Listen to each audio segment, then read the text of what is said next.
Well, hello. There we go. Was my microphone on the whole time? Hello there. Welcome, everybody. Good evening, I should say. It's 10:15. Yeah, what did we say on the last part? We said, oh, probably we'll start in the evening every day. Yeah, no, it was way too hot last stream. It was, I'm not joking. I can't stream like that in a sauna. The UK's in a bit of a lovely, okay, I'm not bitching. I like the hot weather. I'm not complaining. Like you see, everyone else is complaining. We're in a hell of a heat wave at the moment. Beautiful, clear, blue skies. Lovely, warm, sunny. I've been out on some beautiful walks along rivers and things. It's been really so nice, but it does mean that this little box room that I'm in gets so fucking hot. Also, this is also so small and so echoey in here. I'm not really sure I could hook an aircon up. Aircons in this country, if you guys don't know, you have to like hang a hose out of the window. So yeah, I'm waiting for the sun to set before recording, which is what we're doing today. In fact, the sun has fully set, and it's still 20 degrees right now. So I still expect to heat up. I've also turned the settings down. I don't know, does anyone have any expertise on this? On undervolting? We were obviously trying the higher shadows and stuff. If I undervolt my PC, I assume I'll still be able to run Guild Wars reasonably well. My understanding of Guild Wars still to this day is that it stresses the CPU a lot more than the GPU. I don't know. Anyway, yeah, it was very, very, very hot in the last part, but we're here now, and we're going to be continuing with The Only Way. If you missed it in the last part, what happened? I'm feeling really overwhelmed, guys. The map was crazy. The metas are going on again now, it looks like, actually. My understanding is this. There's a forge. I don't really know what it forges. Ancora, maybe? There were documents and all kinds of crazy things hiding around there.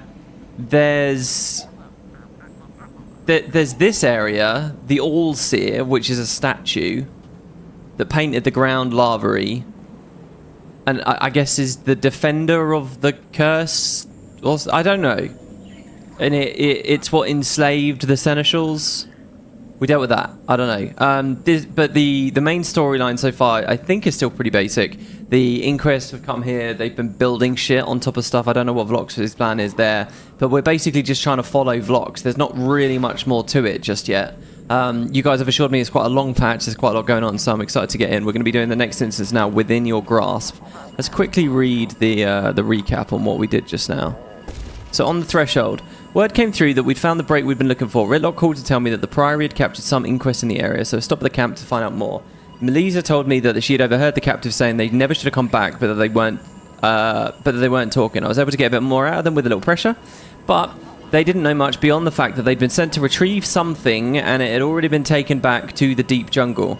So yeah, I don't know where this story's going. I hope it's not just a pure filler padding thing. But the Inquest forgot something at the launch of the expansion. They came back and grabbed it. I have no idea what that is or where that's going. I did some digging in the area. I turned up some evidence of their visit. Not enough to figure out what they actually returned to get, but enough to figure out what the path they had taken in the process. I informed the others and we all met at the start of it, ready to blaze our trail through the thicket. And that's when I got a call from Vlox. He reiterated his point that he doesn't know what he's going to do. See, what do you mean reiterated his point? I thought he did know what he was going to do. This is new to me, that he's winging it. He doesn't know what he's going to do with his power when he gets it. But that he'll decide once he has it. He seems to genuinely want to help Tyria, so I pleaded with him to abandon the Inquest and join us. Predictably, it didn't work. He's already anticipated that we're getting closer, and he doesn't seem worried about it, which means we'd better hurry before it's too late. I love this idea of there being a 6 months wait, by the way, before we went after him, because normally you sort of hand wave it a bit, but this time it's like, look at all the amazing stuff that the Inquest were able to build in this area of the jungle before we even decided to go there. Sorry, Inquest, we were doing simulations of old big battles we did, old raids and things in the previous 3 months. We cut our way through Castora's deep jungle, trying as best as we could to follow the path the Inquest had already laid out. Isgarin is really struggling. It seems the closer we get to the ritual ground that Vlox is seeking, the stronger the effect of Sidoni's curse. We had to stop regularly for him to rest, though he urged us to continue on without him. Perhaps it's my imagination, but he seems insistent on being helpful. I wonder if Mabon's words finally got through to him. Oh god, the fact that the commander's wondering that now makes me wonder if it's not true. As we travelled, I discussed the situation with the others. Canuck is unusually motivated, and I loved this beat. This was my favourite beat of the patch so far. And he described how seeing Vlox willing to do whatever is... And he was talking about Vlox before. He described how seeing Vlox willing to do whatever is necessary made him question his own priorities. It's good to see him eager. Oh my god, the music's really good at the moment. Although I hope he doesn't follow Vlox's lead too much. Wouldn't it be cool if Canuck joins Vlox? Ritlock is concerned with what might happen if Vlox is faced with only bad options and how he might decide between them. And Saeed, well look, the commanders had that before. And people just had to accept our decision. And Saeed raised the question of what might happen if Vlox actually does abandon the inquest and leave it to Kuda. Okay, that's written a bit more tangibly than I realised. So that's the idea? It's not about generic leaders taking over, it's about Kuda taking over? I kind of don't like that again. It makes the inquest feel small, like we already know all the major players. Okay, so one path this story could go down is Vlox ascends, has only bad options, chooses to be the good guy, steps aside, doesn't do the thing, steps away from the inquest, but that leaves a power vacuum through which Kuda rises, and she's not a good idea. But you'd think Vlox would think of that. They're all valid points, but I don't think we can resolve any of them just yet. And again, what my main takeaway of the last release was, I feel like we're a bit intangible with what everyone's doing and why they're doing it and so on. Oh man, listen to that, the music. I hope you guys can hear that loudly. Right, Isgarin's been unable to continue, so we're making camp. Hopefully tomorrow's light will find some new answers.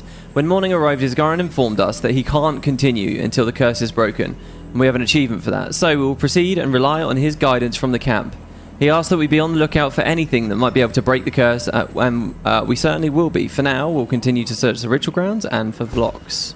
I set off into the wilderness of the Eternity's Garden in search of a structure that might be what Isgarin called the Spire of Exaltation, the tower where the seers performed the rite of Dividium Nava. While there are plenty of spire-like ruins in the area, some more interesting than others, I discovered a sprawling temple situated on a massive bluff in the north that seemed particularly promising.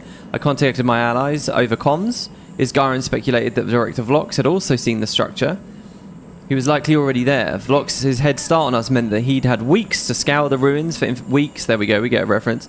For information on the rite and learn how to ascend. If he completed the rite, he would attain power and knowledge to rival that of Isgarin himself. What he would do with such power was unclear, but we couldn't risk Vlox or the Inquest gaining access to it. Isgarin couldn't venture beyond the camp. Okay, so there you go. There's our recap. We're all feeling good. We're all feeling comfortable. 1339 AE. Let's get in there. Whoa.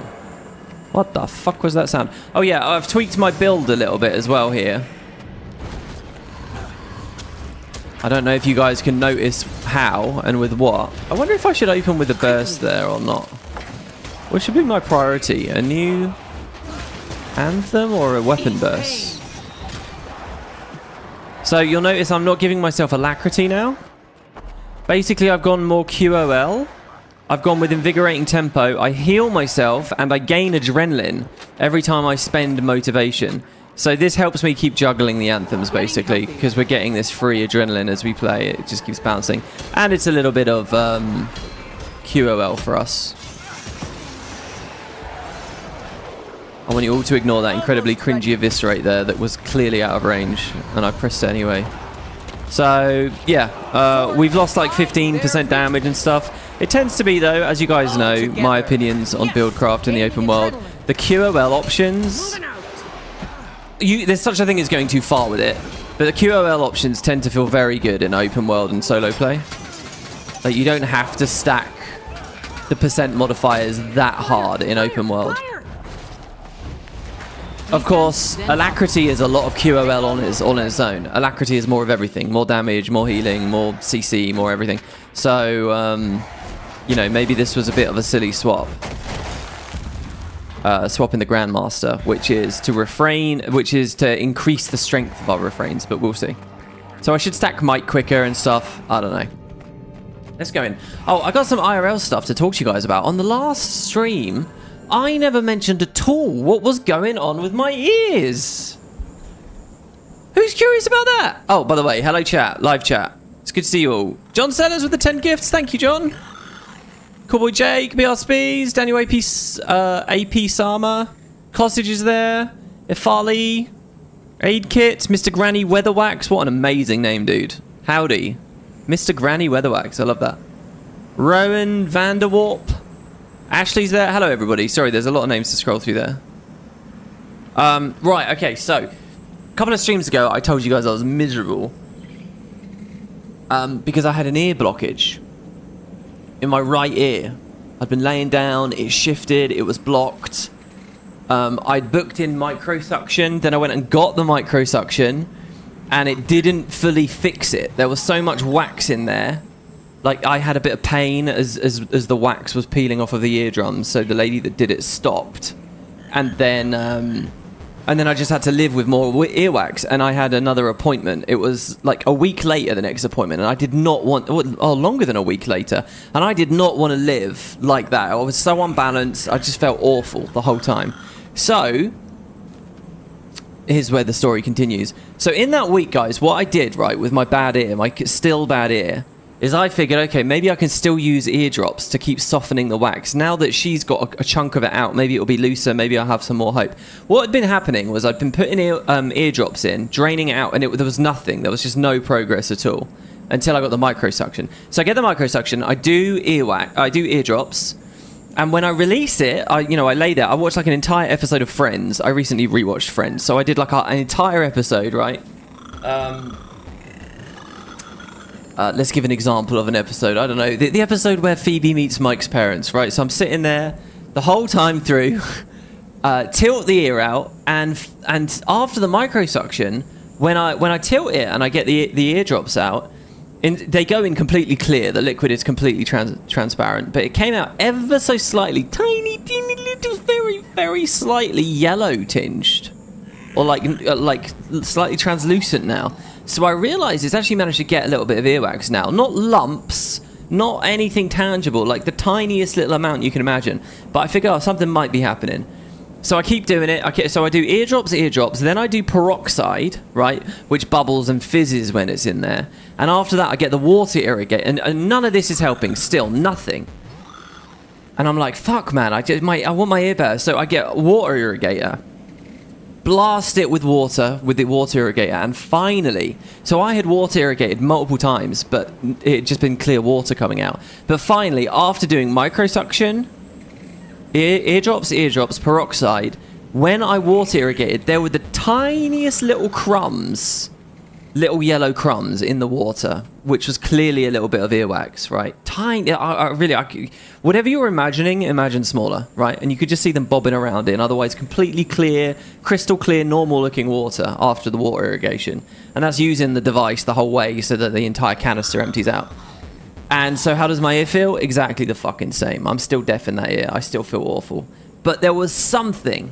So I repeated that entire procedure, and this is over multiple days, by the way. I do like 2 eardrops a day, peroxide the next day, water irrigate the next day.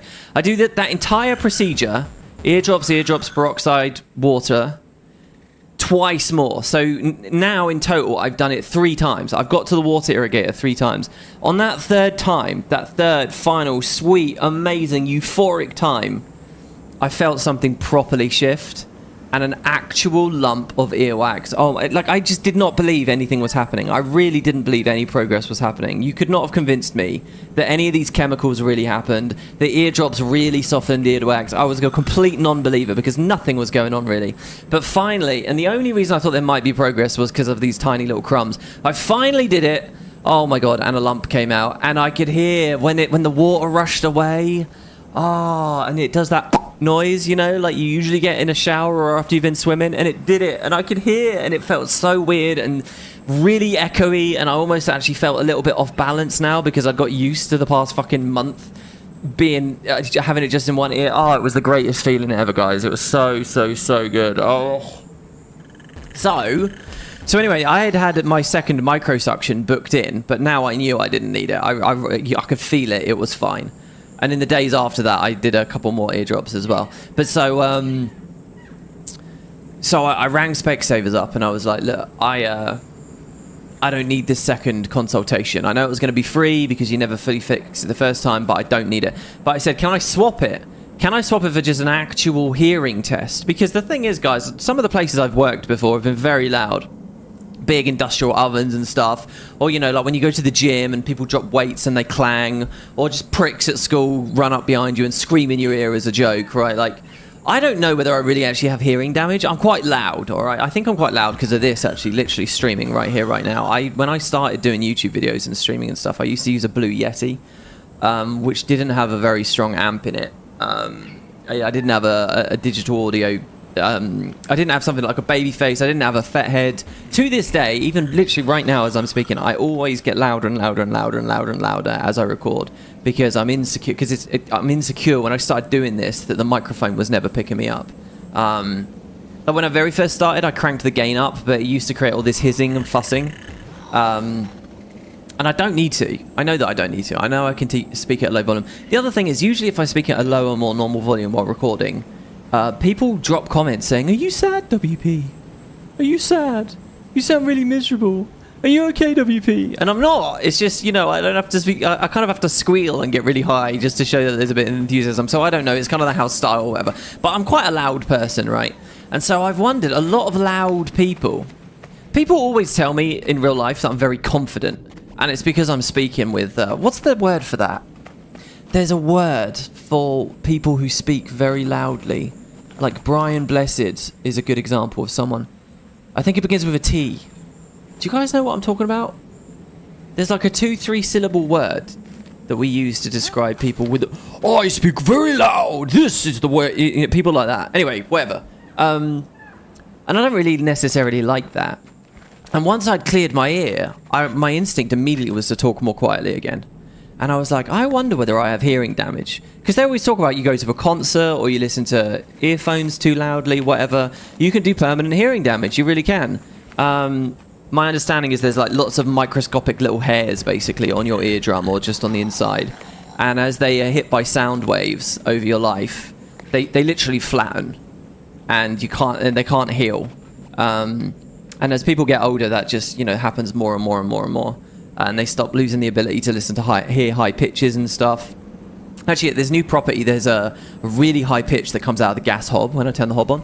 Anyway, so I was curious. So I got on the phone. I said to them, "I don't need a microsuction, but you guys do free hearing tests, don't you? Can I have a free hearing test, please?" And they said yes, but the appointment got booked even later now. So I've been waiting and waiting and waiting. I had that hearing test today. It took about half an hour. By the way, I've seen Boots as well. Not Boots the person, Boots the chain store in the UK. Apparently if you get a hearing test at Boots, they can take 70 minutes and they're also free. Have you guys done that? No. The word isn't bombastic. I think it begins with a T. I think there was some famous Greek guy that spoke very loudly and we use this word. I say we. Intellectual snobs and academics use this word. Fuck, I can't remember. Anyway, yeah, so I don't know. Maybe I should have booked with Boots. It sounds like they do a much, much longer one. So I had a hearing test. It was really interesting. You basically go in this little, like... first of all, has anyone in the chat ever had one of these? They're really weird. You go into this, like, isolation booth that looks like it's made of, like, white honeycomb. And, you know, it's like a noise-cancelling chamber. Now, I've heard before about, you know, really professional ones of these. You go in and you can hear the fluid in your own body and your own heartbeat, and it can drive you mad, and it's, like, a really, really weird experience. It's not quite that good. I mean, it's in just a high street shop, right? But, yeah, you go in, you sit in this chair.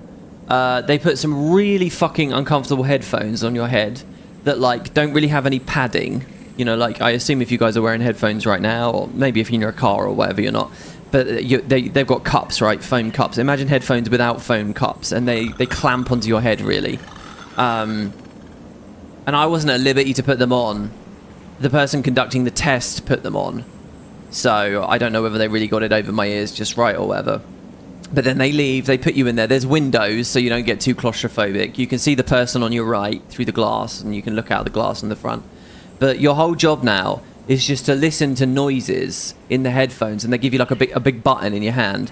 And they say, just press the button if you hear anything. If you hear anything at all. So you sit there, and you'll hear a beep, and then you press the button, right? And then you'll hear a beep, and you're like, okay, and you press the button, and then you hear a beep. I don't know whether the volume is getting lower here, but it gets quieter and quieter and quieter. And what they're doing is testing the quietest thing that you can hear. And I specifically asked, I said, look, how gung-ho can I be with this button? Like, do I just do it if I think? Because, like, I was asked at the start if I have tinnitus or I'm on any medication or anything like that, and I'm like, no. But the thing is, I do sometimes get a ringing in my ear. I wouldn't say I persistently have tinnitus, but I do sometimes hear it. And I don't know, if I stop in a really quiet room and I really I think maybe I can hear it. So I don't know, but now I'm sitting in this booth and I'm like, is that a beep? Or is that just like... It was so weird. So I asked if I could be gung-ho about the button, and I was. I just kind of spammed it whenever I suspected I thought I could hear something. And there's a bit of a problem with the test, which is this, right? The person conducting the test is going to do this. They're going to press they're going to press a button to make you hear a noise, and then you tap your button when you hear the noise. As soon as you tap the button, they register it, and they stop playing the noise. They'll probably wait a couple of seconds of silence, and then they move you to the next one. And you press the button, and then you go to the next one. And then you press the button, and then you go to the next one. So what's happening is this. Beep. Beep. Beep. Beep. Beep. Now, when it gets to you can't really hear it anymore, what are you going to do? Because there's a clear pattern here. Beep. Beep. Beep. You're assuming that there is a noise there, right? Because the delay between the beeps has been roughly the same. You know that they're going to press it somewhere near there. So it was really weird. It was very easy to imagine noises. Or to like, am I really hearing that? And I tried my best not to cheat or to... Because that would be cheating, right? To just guess that you think you've heard a noise based on the pace that the test is being administered. And they do vary it up a bit. Right, and there is a bit of a gap, and I assume they're accounting for that with the timings, and sometimes there's longer gaps, and I wonder if that's the person actively trying to trick you or whatever. But I just went overly confident with it and pressed the button as much as I could. So they do the right ear, they do the left ear, then they do a bone conducting thing where they put another kind of headset on you, which is just like straight metal, and it's asymmetrical. One like goes on your jaw, right, and the other goes up near your temple.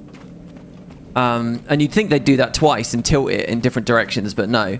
And then it's the same thing, you're hearing the beeps, but it's doing it by vibrating through your head, which sounds really cool and interesting, but to be honest, just the experience for me was exactly the same as doing a normal thing. And there you go, then you get out, and yeah, it was about half an hour. I think they have other tests they can do if you've actually got problems. You know, if you're getting older or whatever, but I'd basically gone into it and said, look, I don't have any issues. I'm 19, and they checked for wax at the beginning and said, yeah, all the wax is gone, basically. So I said, look, I don't really have any issues. I'm just interested, right? Just clean bill of health. What have we got going on here?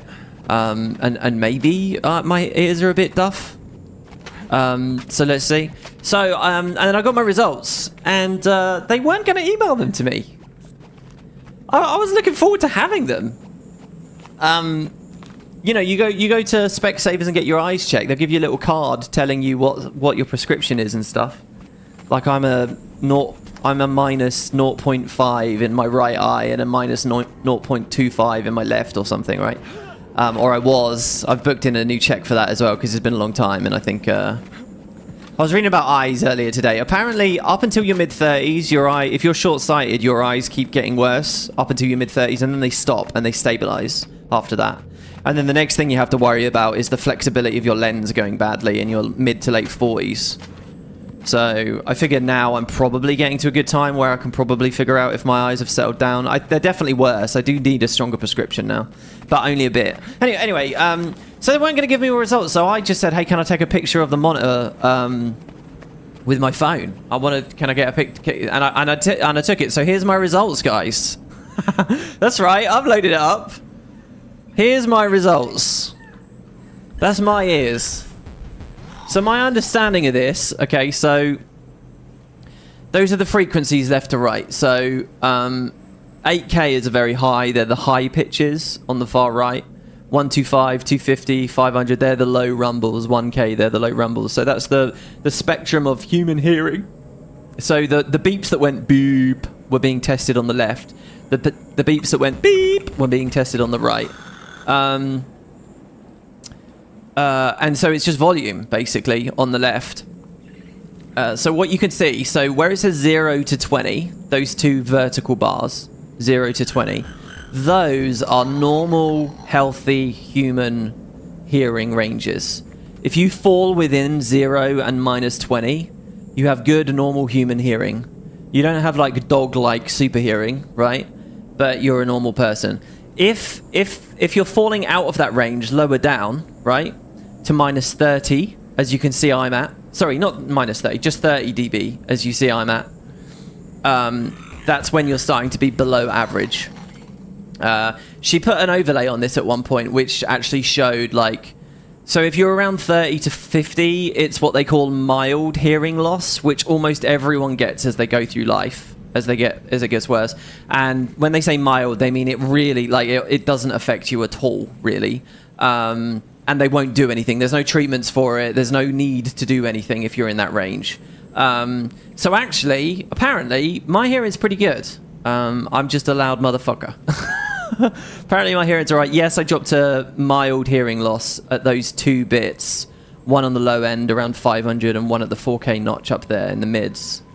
But apparently that's fairly standard. In fact, that second notch, apparently... Anyone that uses headphones regularly gets that.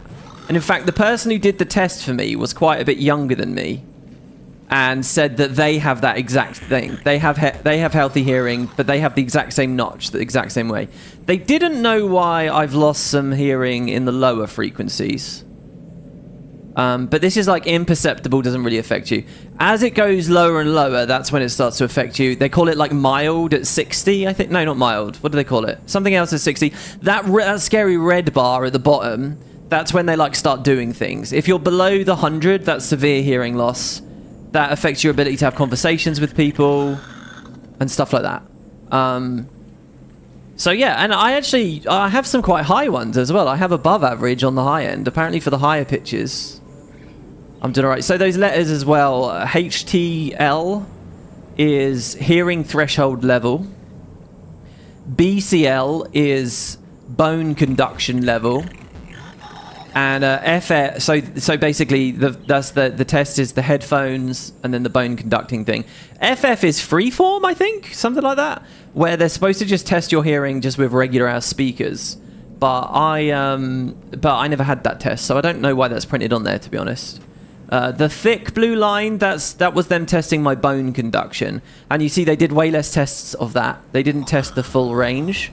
What basically they looked at was, via bone conduction, are my results about the same?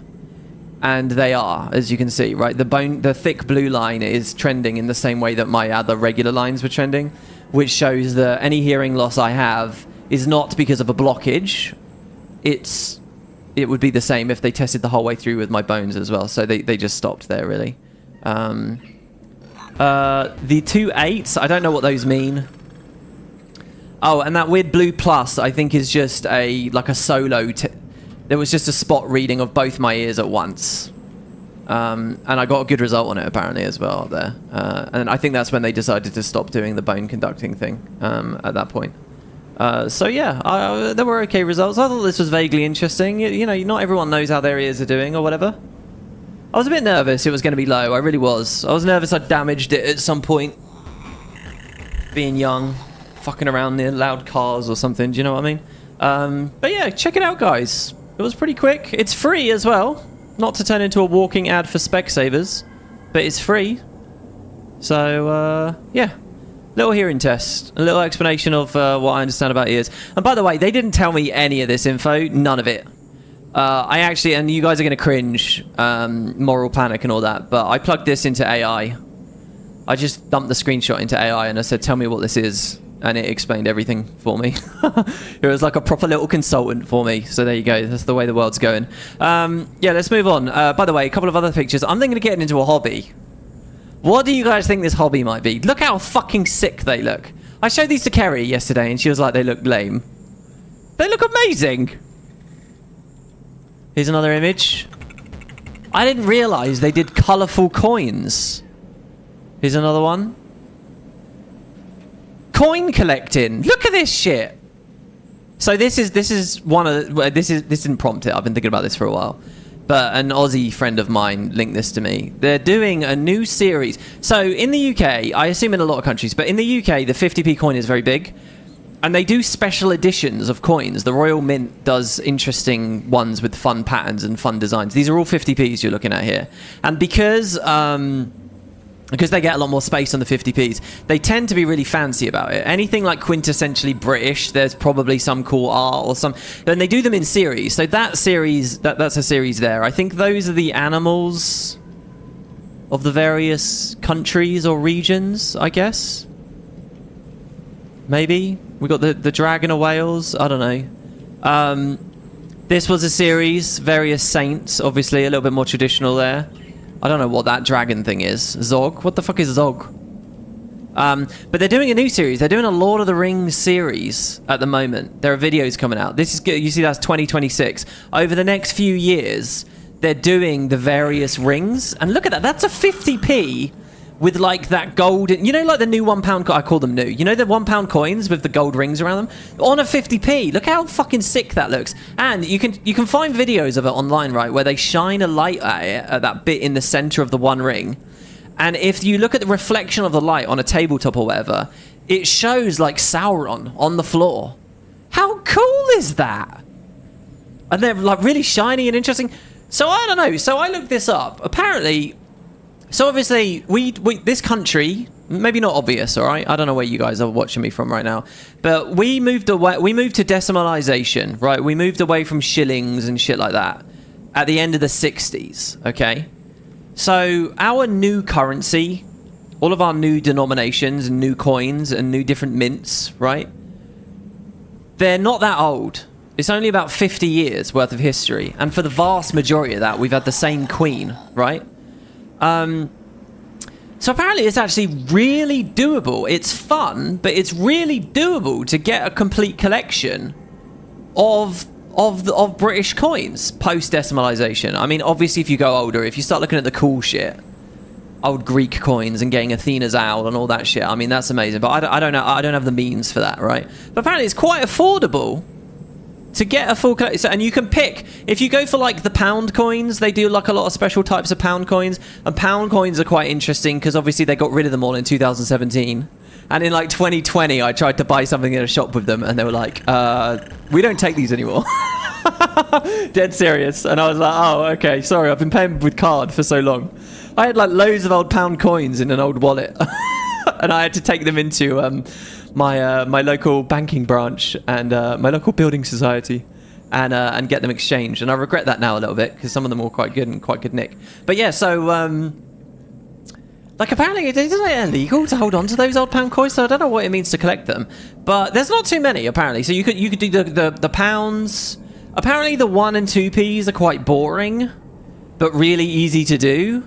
And the 50p is like the best one. The 50p is the really fun one because you get a lot of cool pop culture references and shit like that. But what I was thinking about this for, guys, is I don't know how I'd collect them or keep them, but I'm at an age now, right? So obviously I just had a birthday. I'm at an age where it's really hard to tell people what to get for my birthday. But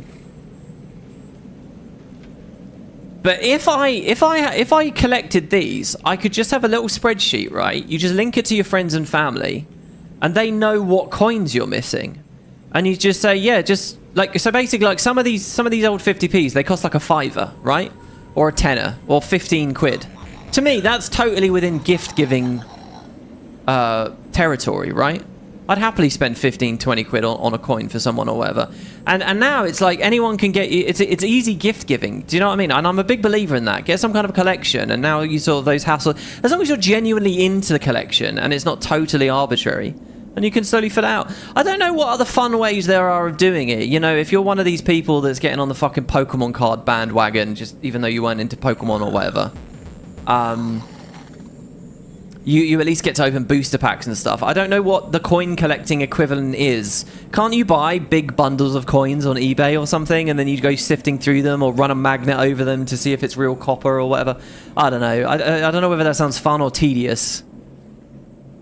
And I don't know how I'd organise it and keep it all together. So look, I'm looking for you. I'm looking to you, internet advice. I might do that. That might be a fun little hobby. An affordable, interesting hobby. The thing is, like I say, I never do really pay for things with coins anymore. So it's not like you go to the shop, you buy a bounty bar, and then you're rummaging through, seeing what year.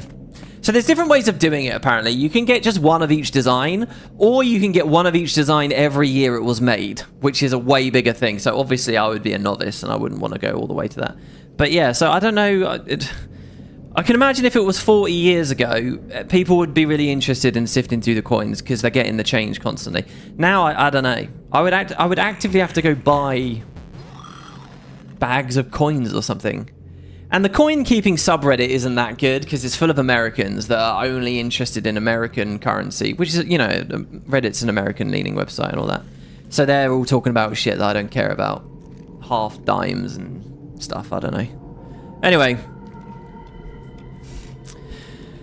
You can get 50p albums to fill in? Yeah, I assume you can get an album, right? And I was thinking an album sounds good until it's out of date, right? Like, let's say I bought an album today and it goes up to 2026. What happens next year? They fleece you for more money because you've got to get a new album for the new designs. Or do you just get individual mini albums for each of these small series, you know? You commit to just getting the Lord of the Rings ones over the next few years, right? I don't even know how you get the... Like, okay, so this is new. This is coming out. How do you get that? What do you do? Do you ask the treasury and say, can I have one of these special coins, please? I don't even know how that works. Like, all I know is sometimes I'll buy something and I'll get some change in exchange and it's like, oh, this was minted this year. It's really shiny and cool looking. What are you supposed to do? Just roll the dice? I don't even know how that works, really. I think the thing is, this sounds fun, but it doesn't have that crucial element that makes it brilliant. Gambling. It's not like a mystery box, you know, like those Monster Hunter, like I got Kerry a Monster Hunter thing. One of her gifts from me for her birthday was a, because our birthdays are right next to each other. Was a Monster Hunter, you know, mystery box thing. And they sell them as mystery boxes in Japan, but I think you know what you're going to get here. Oh my god, I'm getting hot already. What the fuck? I'm getting hot. Alright, we got to play the game. We got to play. Oh, there you go. She's there now. She says I joined and you're talking about the coins. I like it, alright? I think it's cool. I think it's interesting. And you'll notice that chat is very supportive to me about that.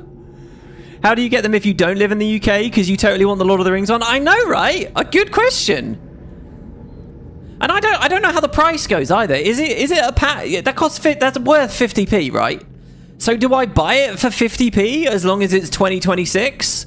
Or does it immediately get a markup on it?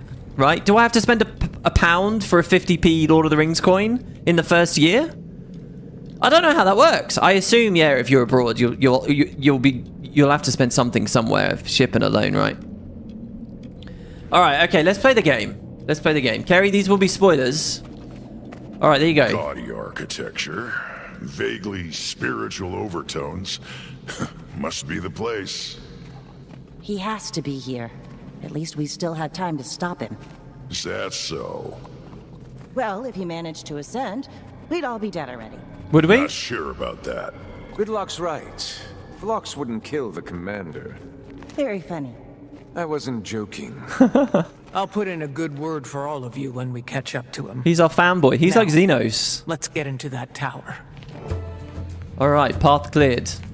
I wonder what this area is like in the open world. By the way, what are we walking past here? Isn't that a Nyan from... No, that's just a Drake.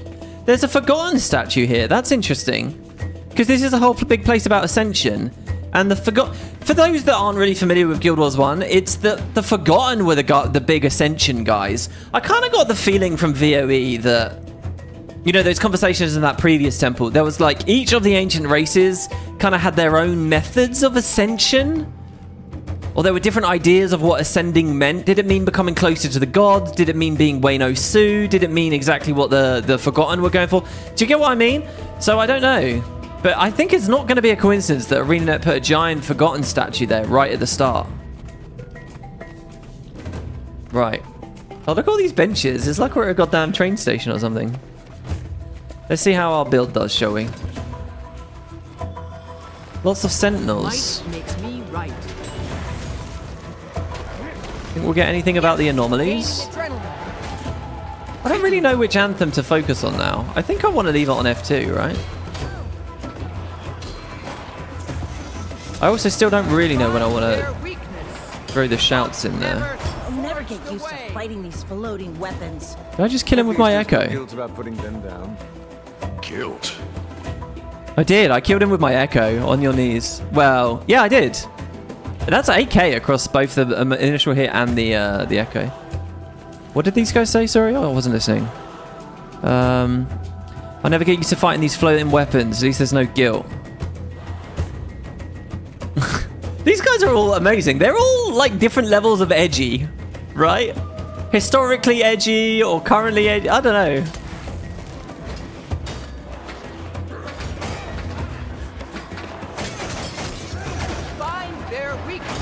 I couldn't ask for a much better cast, to be honest.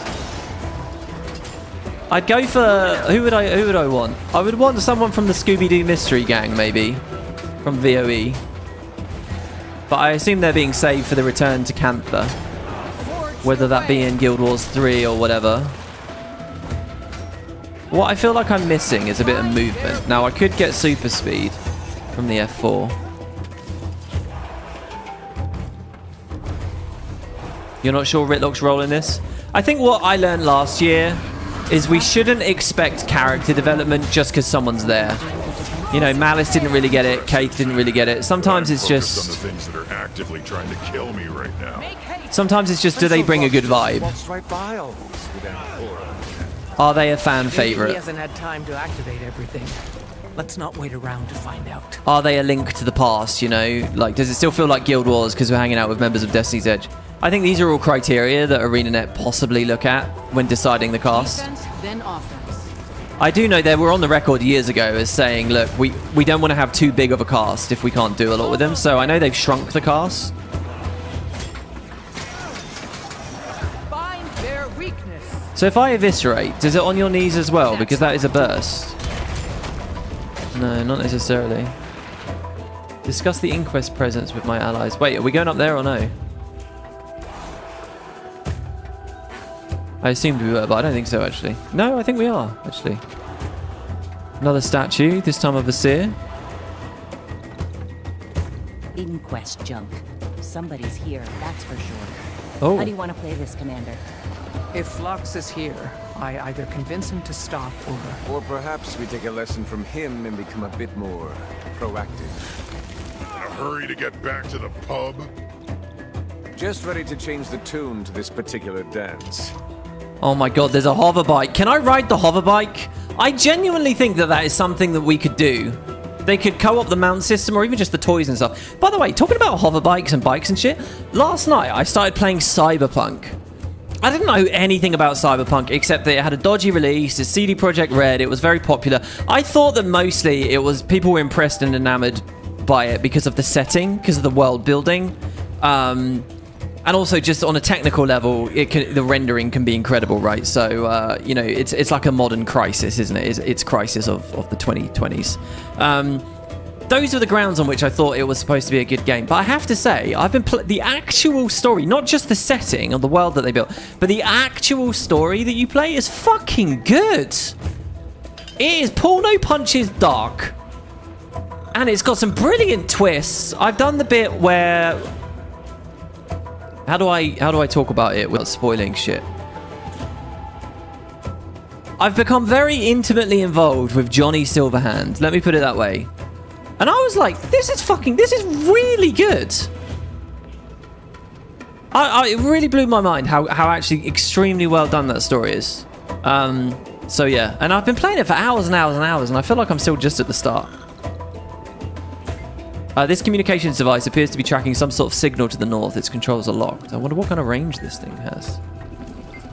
This appears to be some kind of Inquest Magitech energy container. It shares many similarities to the JTech batteries employed in the what? By the Canthans. Oh, I see. Okay, they've been stealing Canthan ideas. Project Omega. Self-evaluation report 1. Plock. The following report collects the content of Project Omega subject Plock's audio logs. as transcribed by project specialist Keeley. For Overseer Kuda's eyes only. Unauthorized access will be reported and prosecuted according to inquest compliance protocols. Right. So entry 1. Overseer Kuda has requested that we make these logs for documentation purposes after our exposure to the seer magic that powers the forge. I underwent the procedure this morning, and so far I do not feel any discernible difference to my physiology or cognition. When I volunteered for this assignment, I believed my usefulness would begin and end with helping chart the course to Castora, yet now I have the potential to be remembered for something even greater. Yeah, you're a fucking lab rat, mate. Entry 2. I'm beginning to feel it. The strength, the power. My body courses with it, like my skin cannot contain my being any longer. The feeling is intoxicating. I think of the ones who called me runt. I think of the ones who called me runt as progeny. They would not dare to utter such nonsense if they saw me now. They would pay for such impudence with suffering. Overseer Kuda is a visionary. I owe her and will serve the inquest under her with every breath in my body. Entry 3. My body's undergone a radical change. I'm tall and so very strong. Barum. Been drinking the waters, guys. And so very strong. I didn't realize our people even had such capacity for muscular. What? I didn't realize our people even had such capacity for muscular. I cannot think of the word. How curious. But I've outpaced even Overseer Kuda's projections of my physical response. She appeared rather pleased. She seems very excited to show me and the other 2 lesser specimens off to Director Vlox himself. I'm sure he will see the value in expanding the Omega program. Imagine what the inquest could become with this. So, but we've heard over and over and over what Kuda is doing is not what Vlox is doing. These 2 are opposed. They're doing their own things. So I think this is probably a lie and Kuda's taking him out back to old Yellerim or something, maybe. Not sure. But she's trying to figure out her own method of ascension that doesn't require Ancora, I guess. Maybe? Interesting. The storage tank appears empty. Its size would suggest it could hold medium-sized creatures. Or a full-size Asura. God, what if they're stuffed in these boxes? Please let me get on the bike. Ah, these parked hover bikes are still warm to the touch, indicating they were driven recently. The controls are locked, and the interface uses biometrics unlocked. If I remember rightly, there were a couple of these hover bikes in the previous map, and associated with just a couple of, like, fringe events. I think there are some enemies riding around on them, actually. When Vlox brings back Blish. I'm still game for Blish to be a part of this story. I think that could be a thing. It's really hard to get a grip on what I think the scope of this will be, where it's going, why it's going, until we have a word from Arenanet of what the fuck's happening next. Is there a mini-X back? Are they canning mini-X backs? What are they doing? It's hard to know whether we're really building to a grand finale or not. And I think that's... Just listen to that sentence. If we are building to a grand finale, that's not a good situation to be in. I have to believe we're not. I have to believe that they have plans for more things, but then the question remains, why the fuck isn't there an announcement of next year's mini-X back? Perhaps it's because their business model is going to be leapfrogging support for the 2 games? Oh my god, I think I'm right. Oh, that's my new theory. Wow, how haven't I thought of that until now? I'm so stupid. That's such a good idea, isn't it? Okay, let me just propose to you guys. You're Arenanet. You've decided that you're never going to abandon Guild Wars 2 because it represents a strong economic baseline for the studio, because it's a risk to replace live service games with other live service games, because you've got demonstrable proof that people will play live service games forever. You're not abandoning Guild Wars 2, right? That's fixed. You've told your community you're not abandoning Guild Wars 2. It's fixed. In fact, to that end, you've realised if all those things are true, you may as well support Guild Wars 1 as well. So you've hired 2 weeks and you're now supporting both, right? That's who you are. And I think we have plenty of evidence to see that that's who Arenanet are. Nonetheless, you want to forge a trail. You want to attract talent to your studio. You want to get away from the spaghetti code. You want to leverage new technology and people's modern hardware. You want to explore new ideas and paradigms because you're artists and you want to push the boundaries. So you also want to do Guild Wars 3. So how do you do it all? How do you have your cake? And how do you eat it too? Well, you're doing yearly mini-X packs right now, and presumably those have been made... Presumably you have however many devs dedicated to Guild Wars 2, and you're not cannibalizing your own teams internally anymore. So since Secrets of the Obscure, that's all been fixed, presumably. Right, there's probably a dev listening to me saying that scoffing, because it's definitely not true. But let's say that it is true. If that is true, then there's no reason why they can't keep doing yearly mini X packs. Just because they release a Guild Wars 3, it doesn't necessarily change anything. It doesn't rock the boat. I think it's probably not true, though. I think if they want to have their cake and eat it too, maybe that's their business model plan. They're going to say, all right, 2027 is the year of Guild Wars 3.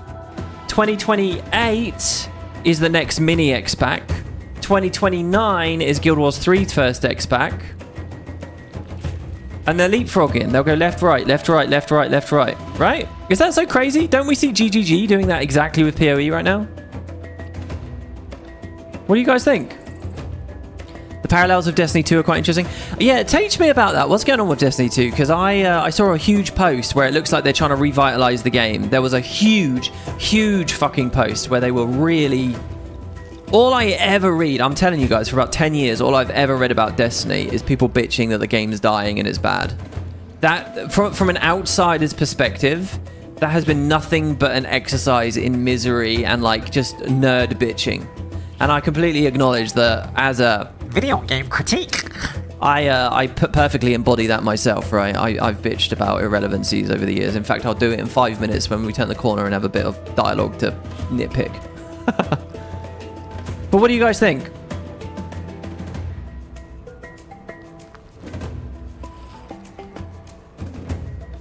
I don't know whether you're... I think you're misrepresenting Colin there a little bit, Cossage. Cossage says Colin is on the record at Extra Life saying he won't repeat the Guild Wars 1 mistake in Guild Wars 2. That's not really... Okay, first of all, that was like 4 years ago.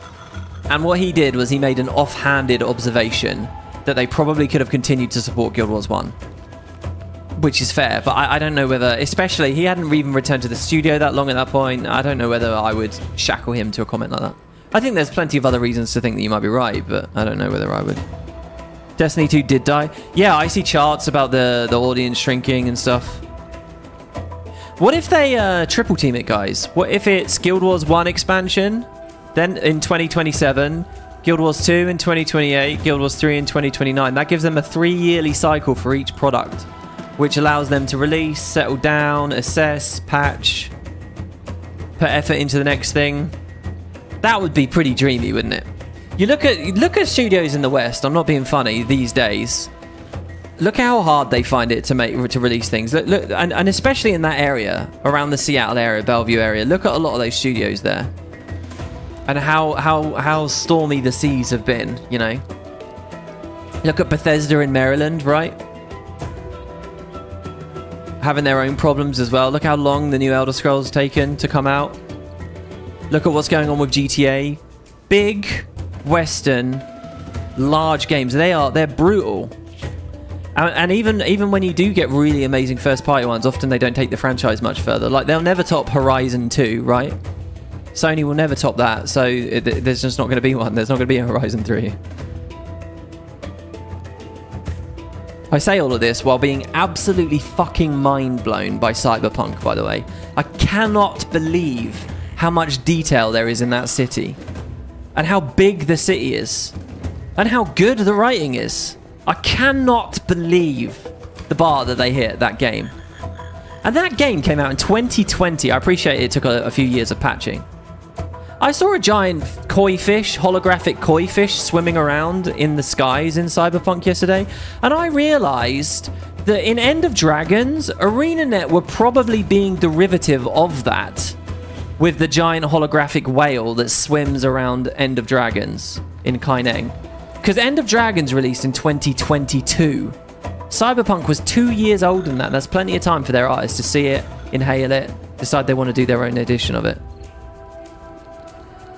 You're scared for Guild Wars 3 launch day? Look, new MMO releases are notorious for being ridiculously... Even back when Guild Wars 2 came out, we were all aware, all of us nerds that were dedicating our time to this, we were all fully fucking aware that Guild Wars 3 was going to come out... Sorry, Guild Wars 2 was going to come out, and it was going to be compared to WoW in every single category unfavorably. WoW had, like, 7-8 years already not 7-8 years, but no, around that period, to have a fully filled out matchmaking system and mounts and minis and all that shit. And all of that stuff has to be rebuilt from scratch when you release a new MMO. And you can't compete with 20 years of foundational system updates.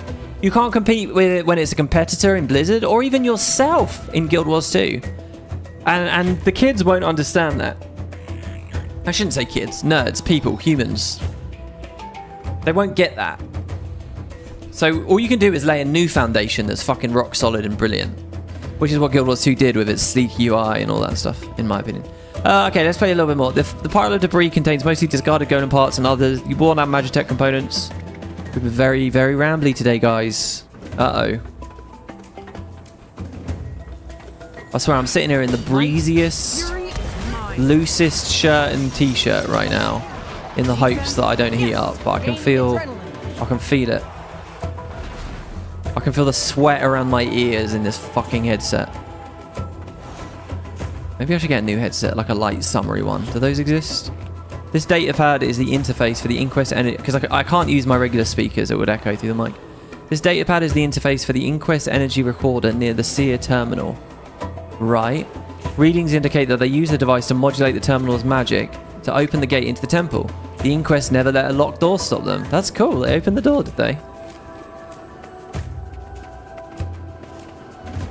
Project Omega, self-evaluation report from Natty, a different person here. The following report collects the content of Project Omega, subject Natty's audio logs. That's transcribed by project specialist Keeley for Overseer Kuda's eyes only. Unauthorized access will be reported and prosecuted according to Inquest compliance protocols. Entry 1. This is a waste of time. Entry 2. It seems I may have been hasty in my earlier dismissal of the importance of this project and the lack that I am to record. Oh my god, that's a good Asura voice, is it not? Overseer Kuda, in her eminent wisdom, has reminded me of the scientific value in documenting one's research. In truth, I still believe the results of these experiments pale in comparison to the larger mission. Teaching the Seer Isgarin the error of his own hubris. Oh, really? This is the larger mission. But I am not immune to the effects of the Seer's magic is having on my being. It is a strange sensation. I can now look at people and I see their auras, their feelings and desires, their fears, and I don't simply see them like a trick of the light. They are almost palpable. I must test this with real-world scenarios. Do you know what I'm doing? I am doing a Ferengi voice. They're the same voice. I bet this guy collects coins. I know, it's such an old man sad thing to do, isn't it? But I really think it could be cool. Do you know what? I think it's cool in all the ways that collecting Pokemon cards is cool, without it being commercial and fake and bandwagony, which ticks all my boxes. And it's a cool, like, transition into other forms of coin collecting, which are genuinely really badass. I mean, you hold a Roman coin in your hand, and you feel the history there. You imagine who has bartered with this in the past and whatnot, you know? Is it just me? Oh, by the way, Hugo Sloth gave 10 gift memberships earlier, and I totally missed it. Hugo, if you're still there, and I hope you are, thank you very much for that. I really appreciate that. My earlier hypothesis has been proven with great success. I selected some of the more weak-minded members of the Golemancer crew, and was able to pluck on the strings of their fears. I sent them into madness, and they ran off into the jungle. Please send my most sincere apologies to the daytime shift who needed to work overtime to compensate. How I long to meet Isgar next, to see what fears he may reveal to my fresh sight. Ooh. Entry 4. We're to accompany Overseer Kuda to some seer temple. I should be excited about the opportunity to see ancient halls constructed by the hands of a species that I've spent my entire adult life studying. Yet all I feel is disappointment. Inquest scouts have reported that the Tyrian Alliance has arrived and begun exploring the area, but that Isgarin himself remains elusive. Why does he hide? Does he know of me? What would I see if we met? Who is this random guy that has a grudge against Isgarin? I think this is quite interesting. What I was asking for was tangible topics, and this is one. I mean, this guy at least really doesn't like him. Entry 5. My command over these powers continues to develop with increasingly positive results. I've even been able to manipulate the 2 other fools who shared in the first round of enchantment. Pluck and Zip. Cretins, the both of them. Been able to manipulate them. but useful in their own ways, especially now that they have gained special talents of their own. We are awaiting Director Vlox, whom Overseer Kuda hopes will give her approval needed to expand the pool of candidates for the next phase of this process. But still, there have been no reports of the Seer. He vexes me with his continued absence. So these guys obviously don't know about the curse. I was thinking, until they just mentioned a second wave of experiments, I was thinking, isn't it interesting that we have 3 Asura here that are like getting seer infused and then corralled into this temple? What did we hear earlier in the story about 3... Sacrifice is a big part of seerdom, right? I'm wondering if these lab rats, these guinea pigs, are being dragged in here and they're going to get sacrificed to make a new Ancora, right? What if that's Kuda's plan? Maybe not an Ancora, but some kind of art. She's trying to manufacture her own thing. She doesn't need Vlox. She doesn't need Ancora. She'll make her own fucking ascension device. She just needs some people to sacrifice to do it. And these are the 3 that it will be. That's what I thought until now I'm hearing another wave. I mean, fuck it. Maybe she'll have another wave. Maybe she'll make her own bloodstone or some shit. That's right. I'm taking my own theories as fact now. So hold on. That looks like the way forward. So what was over here?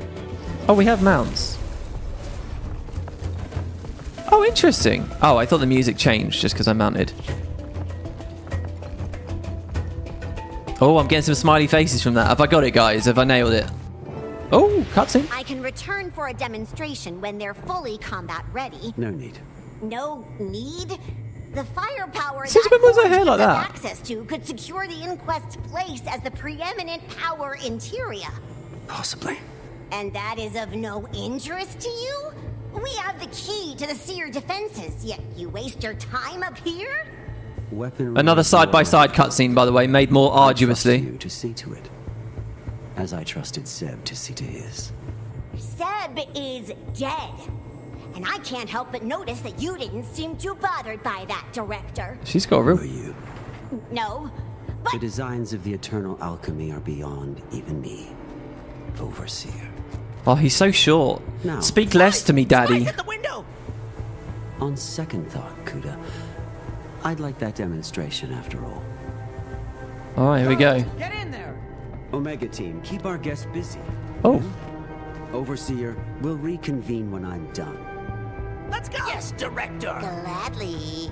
Look. Wait, they're still too volatile for combat. Flux, stop! look, I'm shouting through the window, Vlox. Vlox. What the fuck is that in there? Oh my god. Stop, Vlox! Exclamation mark. Oh my god, this is a tanky door. I stayed for the 2 there. I shouldn't have. I should have just swapped straight. Wastrel. Oh man, Wastrel's ruin on a door is... Oh my god. Wow, that looks fucking cool. That looks like... obviously it's just a raptor skin, right? But the way they've posed it and scaled it and stuff, it reminds me very much of the old dinos from GW1. The commander? Ally of the Seer? Where is he? I must know. Yeah. Excellent.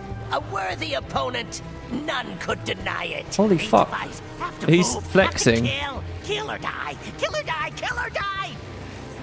Alright, they're not going to get sacrificed to make an artifact. They're going to get sacrificed to me. Hello, Plock. Alright, let's break your bar, shall we? There we go. That's good. I got just enough abilities to break a break bar. All on my own.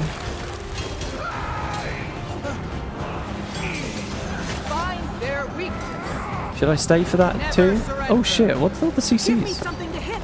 It seems I must unleash my full strength. He's doing it again. That was before my cooldowns even came up.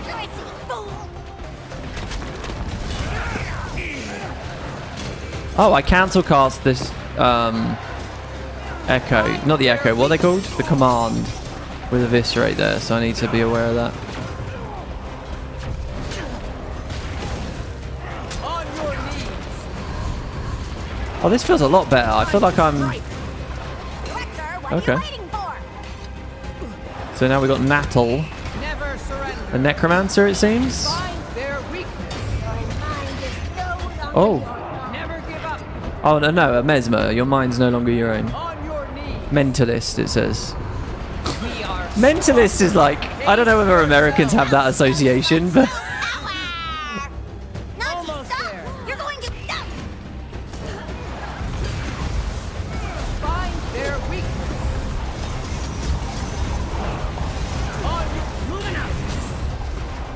That's so cool, man. The on your knees and everything popping right when I use my burst. Never give up. I don't really like my axe, to be honest. I think I want to use a different weapon. What else should I swap on there? Make them We could swap to a Condi Paragon. on your knees. My sustain is really high now on this new trait. Don't you guys think? Like, I'm not really watching my health go down ever. What are they talking about? He's not coming blocks. If you think I'm just another Seb, you're about to be very Hold on. This isn't the grand showdown with Kuda already, right? Because this is not... On your knees. I don't think you're anything like Seb right now. This is just some fodder. Power. I cannot control. Restrain yourself or you'll kill us all. Restrain yourself or you'll kill us all.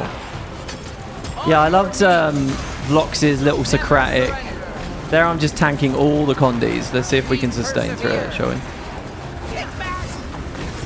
Oh, fuck. Okay. Oh, there is a range component to that. Let's swap to F3 here so that we heal off a bit more. Yeah, look at that. Look, I'm healing when I eviscerate and shit. On your knees. Alright, I'm not going to do it again. Let's actually stay out of it this time. Enough! Omega Team, fall back! We're not sacrificing ourselves for this. Overseer, they must pay for the crimes they committed. The commander has plenty to answer for, but we've more important matters than revenge. Now retreat! That's an order! It's not over. It's not over. You'll die. You'll die. What the? We can thank them later. Up, quickly. So they can teleport away like that. This is really interesting. Why do they have such a grudge against us? I never really had that vibe from the Inquest before. You know, they were just doing their experiments and were unethical. They didn't specifically hate us. I guess we've sabotaged enough of their shit over the years. Do you know how much of a nerdgasm I would have if there's some scene later where I go to speak to those guys and I say, why do you hate me? And they're like, you fucked with us at the Crucible of Eternity, and you messed with our plans at the Sanskrit Isles. But they don't just talk about the map. They talk about their specific schemes. They talk about how they were augmenting the Scarab Plague, and we were doing this, and we were doing this, and they just like did a whole long list of all the ways that we fucked with them. Even like weird specific things like open world hearts or whatever. That I think not that it would have to be some really long rant, but I think that'd be amazing. Okay, zip. The following report collects the content of Project Omega Zip's audio logs as transcribed by Project Specialist. Blah, blah, blah. Here I am again, trapped in yet another arrangement that is not of my own making. It's not like I'm ungrateful, Overseer. You are listening to these, I hope. I never really fit in anywhere. I don't expect this experiment is going to be all that different. I spent the past 11 years trying to figure out where I belong, and the Inquest have given me a lot since. 11 years. How old is the game now?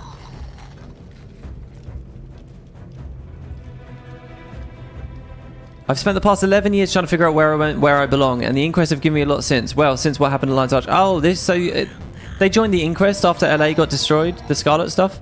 But still, I feel adrift. That's what got me to sign up for this expedition to Castor in the first place. I guess I hope it will give me something that's been missing. Oh, this is just an innocent, normal person who was looking for meaning and now has fallen astray. I feel freaking amazing! Ha! I always had a lot of energy. Ma used to say so all the time. But even on my best day, I've never felt as good as I do now. I have so many ideas. It's like my head is a golem power core running on overdrive. I can't seem to sit still either. I have to keep moving or I feel like it will go away. And I don't want it to go away. I can feel it. I've got to move. Entry 3. So fast. I'm fast. I can't think straight. The thoughts. One comes in, then another comes in, and another. It's like I can't stop. There are too many. It's not... Overseer? Is this normal? Am I okay? Do you think? What? It's not. I must move. I figured it out, I think. I need to move. And wow, can I move? The amalgam tech taught me I can use it to expend energy. It helps, clears my head, helps me for a little while at least. Then I have to move again. We're going to go to some temple with Overseer Kuda and the others. Going to run there. I can't wait. Let's go. Go. So it seems ascending gives people different powers, right? It accentuates certain elements of yourself. So whatever you embody, it makes stronger. Where have I heard that before? I mean, I've heard that in loads of different franchises and stories. But in Guild Wars, there's a little bell in my brain somewhere. It's ringing in an echoey dark hallway. Ding, ding, ding, ding, ding, ding. Where have we heard that before? Is it in Guild Wars that I've heard that before?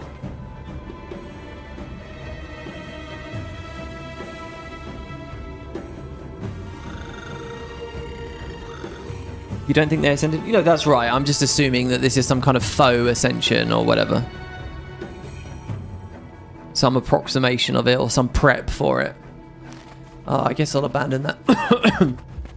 Caladbog? They said that about Caladbog? Interesting. I don't think that's what I was thinking of. But now that you mention it, that totally seems familiar. This is gorgeous, by the way. Really pretty. Caladbog was enhancing Gavin's worst qualities. Yeah, certainly. Okay, so why does it say defeat Zip, but the bar didn't actually go away? It's because he went invulnerable and ran off, right? Follow Vlox up the ramps. Oh shit, do you want me to mount up there?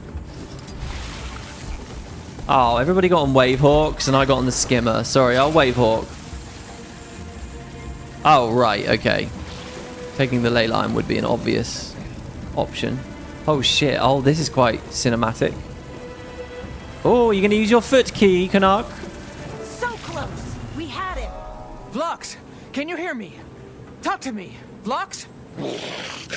I'll crack that flaming door open. A fusion of seer magic and inquest tech. I don't think your claws will do the job, friend. The sole of my foot will. Scarn, you hearing all this? Any ideas? He likely used Ancora to seal the way. Not wholly impenetrable, a delaying tactic at best. If I could just... Canuck, where are you off to? Off to write a new tune. What? I'll be in contact. Whoa. Commander, I wish circumstances were different. This is a moment I'd hope to share with you. You can. All you need to do is open the door. Let's talk this out. I've thought through every What's this yellow conceivable stone? scenario. This is the only way. The name drop of the patch. If you stood where I now stand, with solutions within your grasp, would I be able to change your mind? Vlox. I'll see you on the other side, Commander. Vlox, wait. Damn. We can stop him. There's still time. And if we don't, what will he see? What will he do? Yeah, it's Shadowstone, isn't it? Yeah. Everything. Anything. He hasn't performed the rite yet. We will get in there.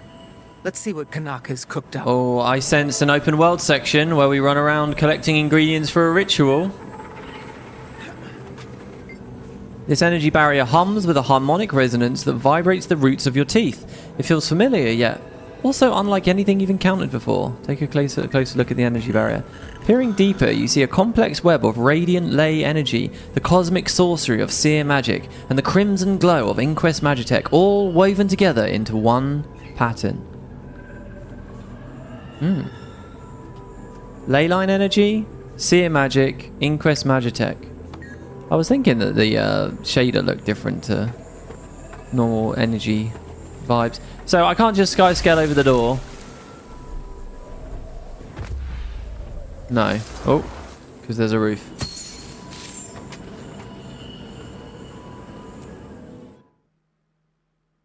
Do you think Ancora can be used to find Aureen's location? Maybe he wants to kill her while she rests.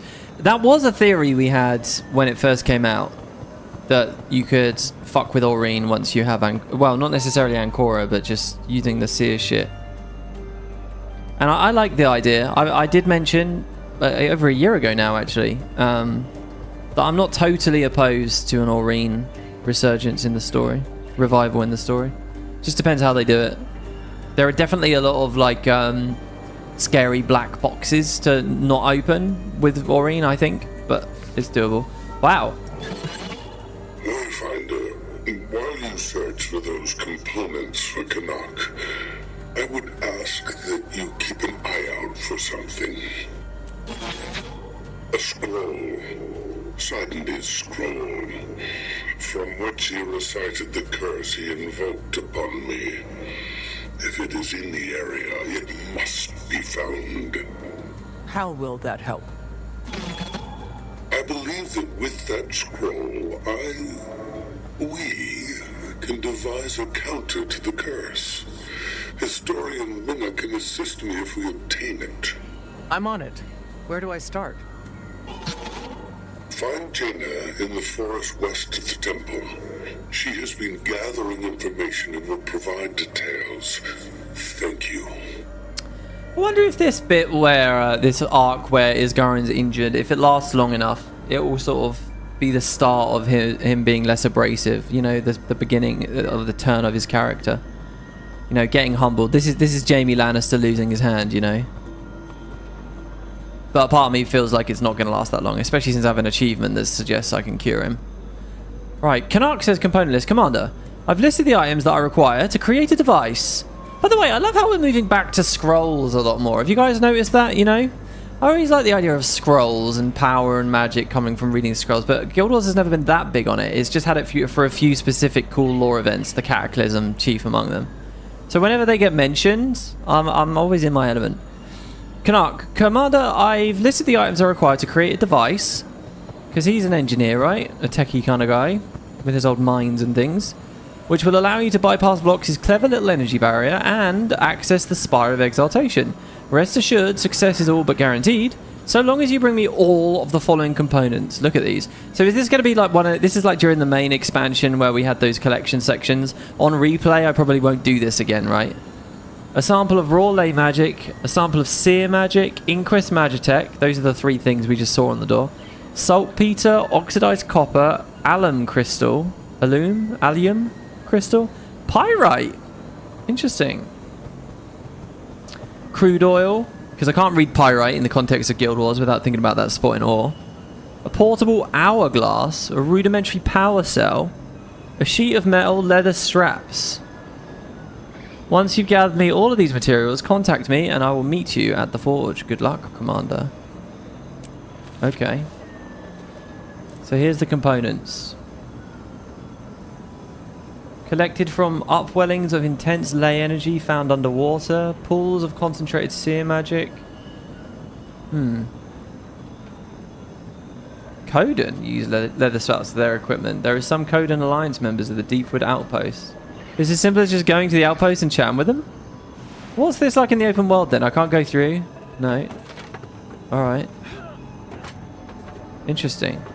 What else have we got? Speak to Ward Scholar Jaina at the outpost in the Deepwood about Sidoni's curse. Search the Eternity's garden for the components Canuck needs. Oh, do I have a bunch of icons like that giving me the general areas?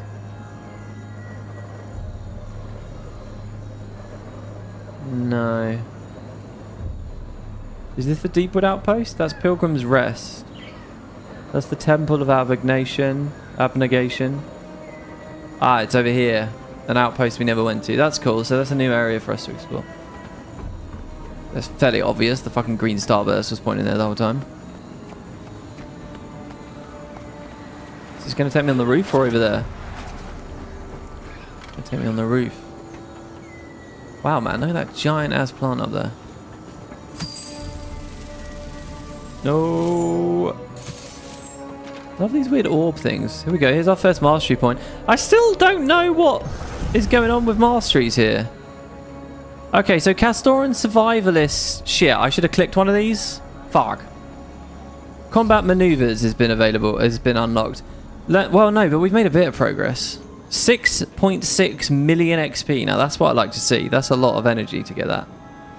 Learn the subtleties of surviving the hostile island of Castora. Stealthy survivor can activate while in combat. Lucky Shield's activation effect also fully healed you. What was Lucky Shield again? Create a barrier when your health is low. I don't even remember that being in the game. I seriously don't. Okay. What the hell?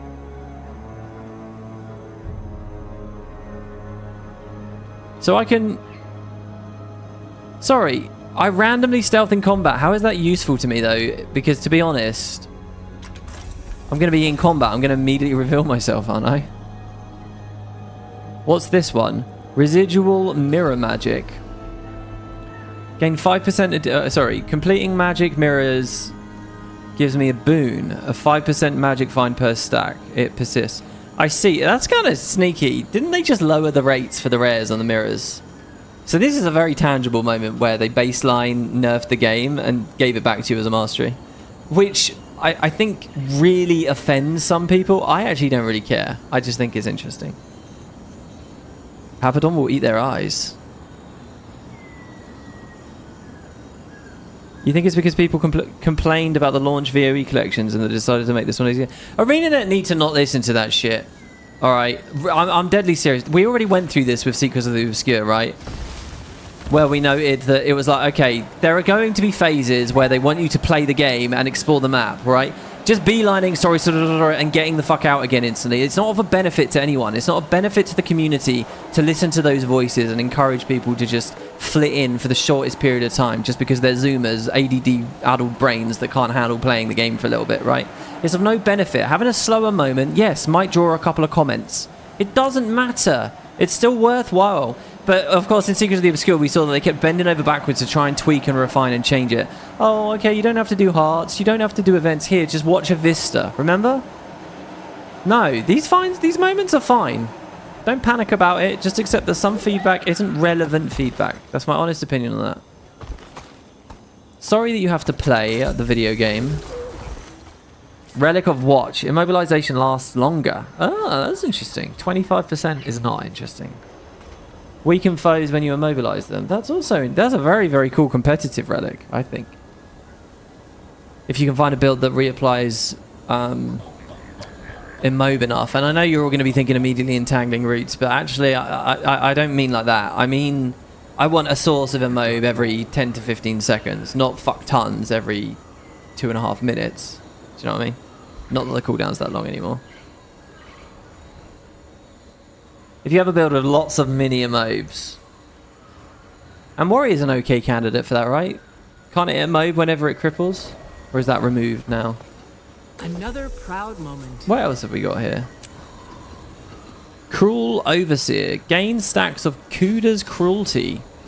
When you inflict damaging conditions. After reaching the maximum number of stacks, convert outgoing Condi damage into healing.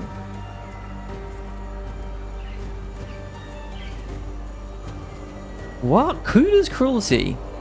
5% healing from outgoing boon and condition damage. Up to 10 stacks. Okay, first of all, there's no such thing as boon damage. So the wording there is weird. From outgoing boon duration?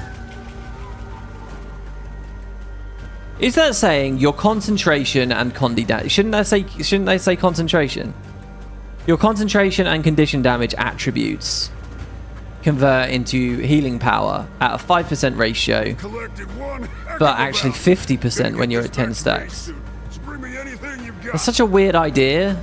I wonder if it matches with some item nomenclature. But who cares about item nomenclatures now? They don't balance around those. For PvE anyway. And why would it be called Cruelty? When the output of it is purely supportive. Or restorative, I should say, because you could only be healing yourself. That's not really supporting someone else. I don't know about that one. That's weird. Makes me think that we might have a Kuda boss battle, though. Next, Relic of the Director. Inflict vulnerability on nearby enemies when you use a healing skill. For a short period of time, you deal increased damage to vulnerable foes. Interesting. How much is my strike damage increased? 10%.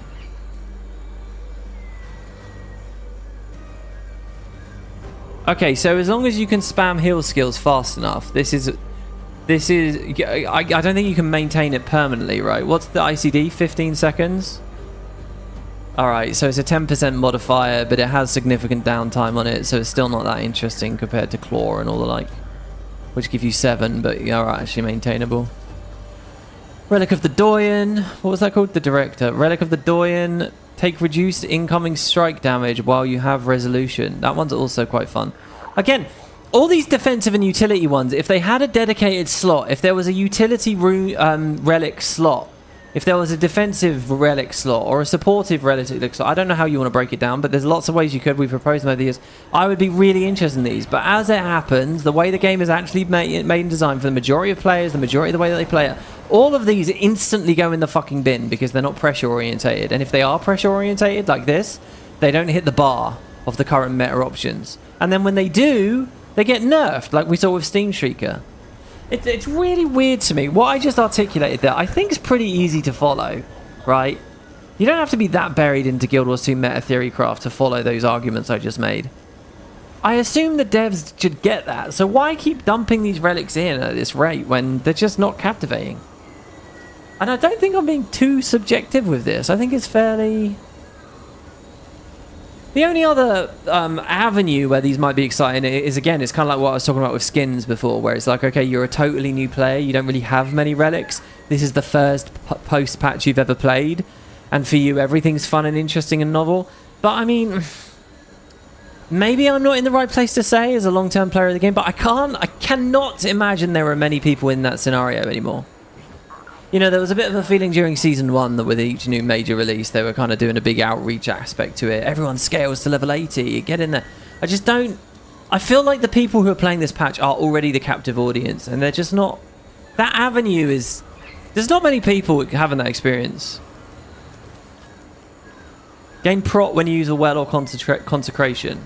I do like this new format where they do double utility skill classes, just to give it that slightly broader...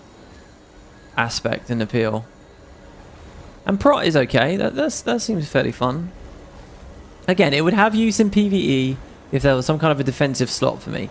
I could say, oh, my build has a fuck ton of ammo, and it uses wells, so I can go Sacred Ground plus Director or Cruel Overseer or whatever, right? And you can combo them, and especially these ones, where it's based on you applying a boon, or it's you using a certain utility skill, or the fact you spam your heal regularly, or you spam your elite regularly, or I actually think opening skill 5 on weapons or something as a trigger would be cool as well.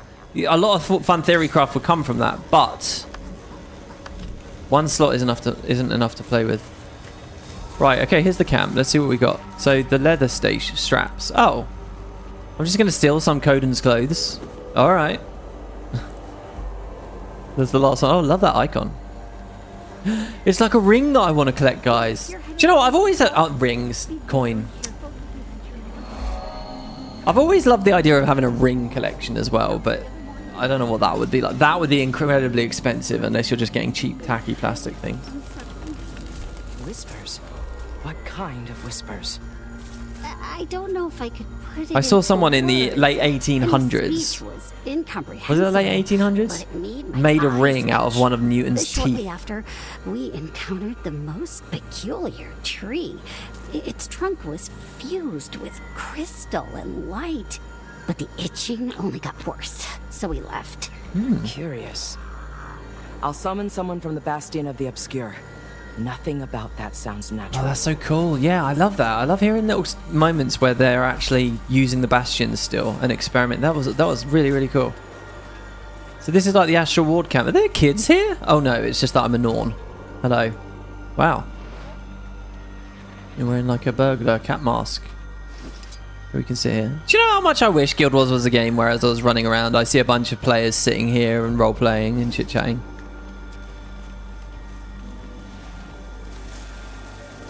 Yeah, you'll notice I destroyed my culling settings because I couldn't handle it getting too hot in here.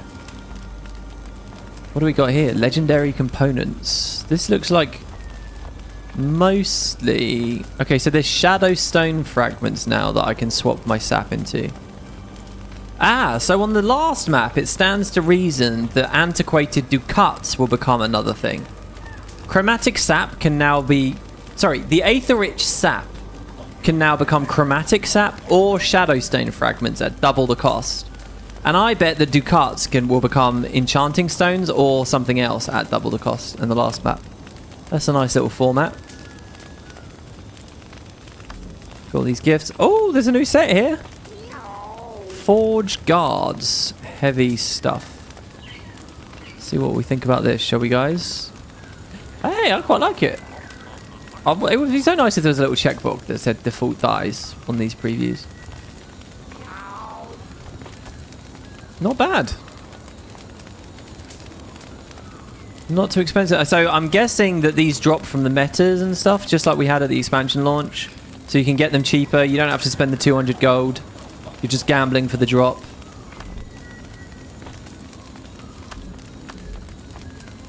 And there's light and medium, and then we see all the spears. And then a new wave of homestead decorations, which I did already unlock the recipes, but you know, might not be using. Hello, Ward Scholar Jaina. Greetings, Wayfinder. Greetings. Minna said Iskarin might send you to our little outpost here. How can I help? I'm hunting down a scroll, written by Sidney. Iskarin's curse, yes? So he thinks they can reverse it then. We found several of Sidney's journals inside the temple. They're mostly personal thoughts. But he does mention a nearby garden where he went to meditate when he was troubled. As good a lead as any. I'll check it out. Thanks, Scholar.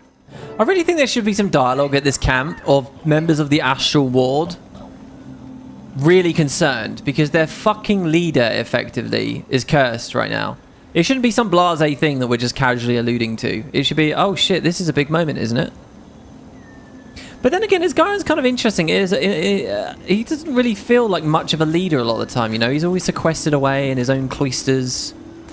Those two words are made for each other, aren't they? Sequestered and cloister. We're in the thick of Inquest territory up here. Hello. Yeah, I gathered. Camp Guard Sturmir.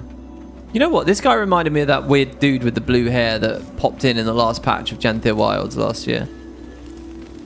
We haven't seen since. One of the Mesmer Collective guys that had been alluded to in previous stories and then finally showed up. Haven't seen him in this six-pack yet. Okay, find the Sanctuary of the Keeper where Sidney went to meditate. This is quite cool that it's actually a mix of like direct go here and also collect shit. So I could go up there. I kind of want to go speak to Canuck first, though. Now that we have the waypoint, there's no reason not to, right? Let's see what he says. Oh, is there another thing to repeat this renown heart 14 times or whatever? Scouts say they're stationed to the north. We're still assessing the situation. Hello, Premhawk. Not Canuck. Work's never done, hey? At least we get to explore this place. The Strand and the world were teeming with new discoveries. Now these ruins, amazing. Can you help me find things on Canuck's list? I'll mark some locations where you can find the components you're looking for. The concentrated ley energy is over here. So make sure to use a personal waypoint. There's also some over here. And there's also some over here. Unfortunately, you only have one waypoint, so you'll have to remember. There's also one over here. And there's one over here. And there's one over here. Wait, what? I'm confused. Do I just need one of these? Oh no, Inquest Magitech component this time. Oh, do I get loads of choices on where to pick these up, or do I have to go to all of these? I assumed they were all different. If those yellow circles stay on the map now, after this, I will be... Oh, so good. There's the saltpeter. There's the oxidized copper deposit. There's an alum crystal up at the main area that we want to go to. There's pyrite in the water down there. More crude oil there. So funny seeing crude oil deposit. It's like I'm playing Power World or something.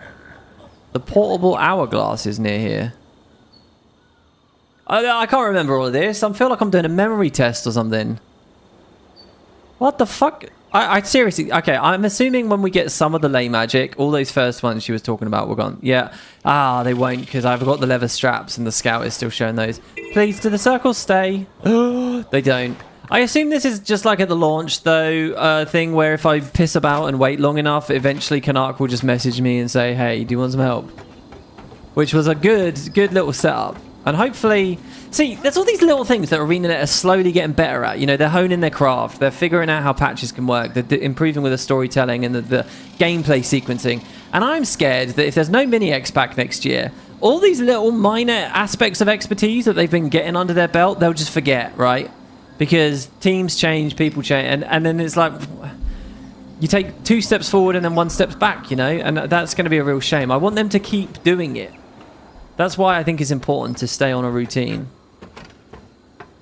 Commander, a word. Because otherwise we're going to look at this 5 years down the line and be like, oh yeah, remember when they did that weird experiment with the story? And that's it. Alright, let's grab the hourglass and just assume I'm allowed it because I'm the motherfucking commander. Yeah. If you have the time, no, I don't have the time. Sorry, I'm rather overwhelmed. Okay, what else do I remember? I'll need some assistance if I'm to I remember there was something near the Temple of Abnegation. Oh, here we do have little markers. There, it's up. There it is. Concentrated seer magic. So do we only need the one seer magic? So if I go there now, it's not going to matter. Now the pyrite was near this this POI in the water.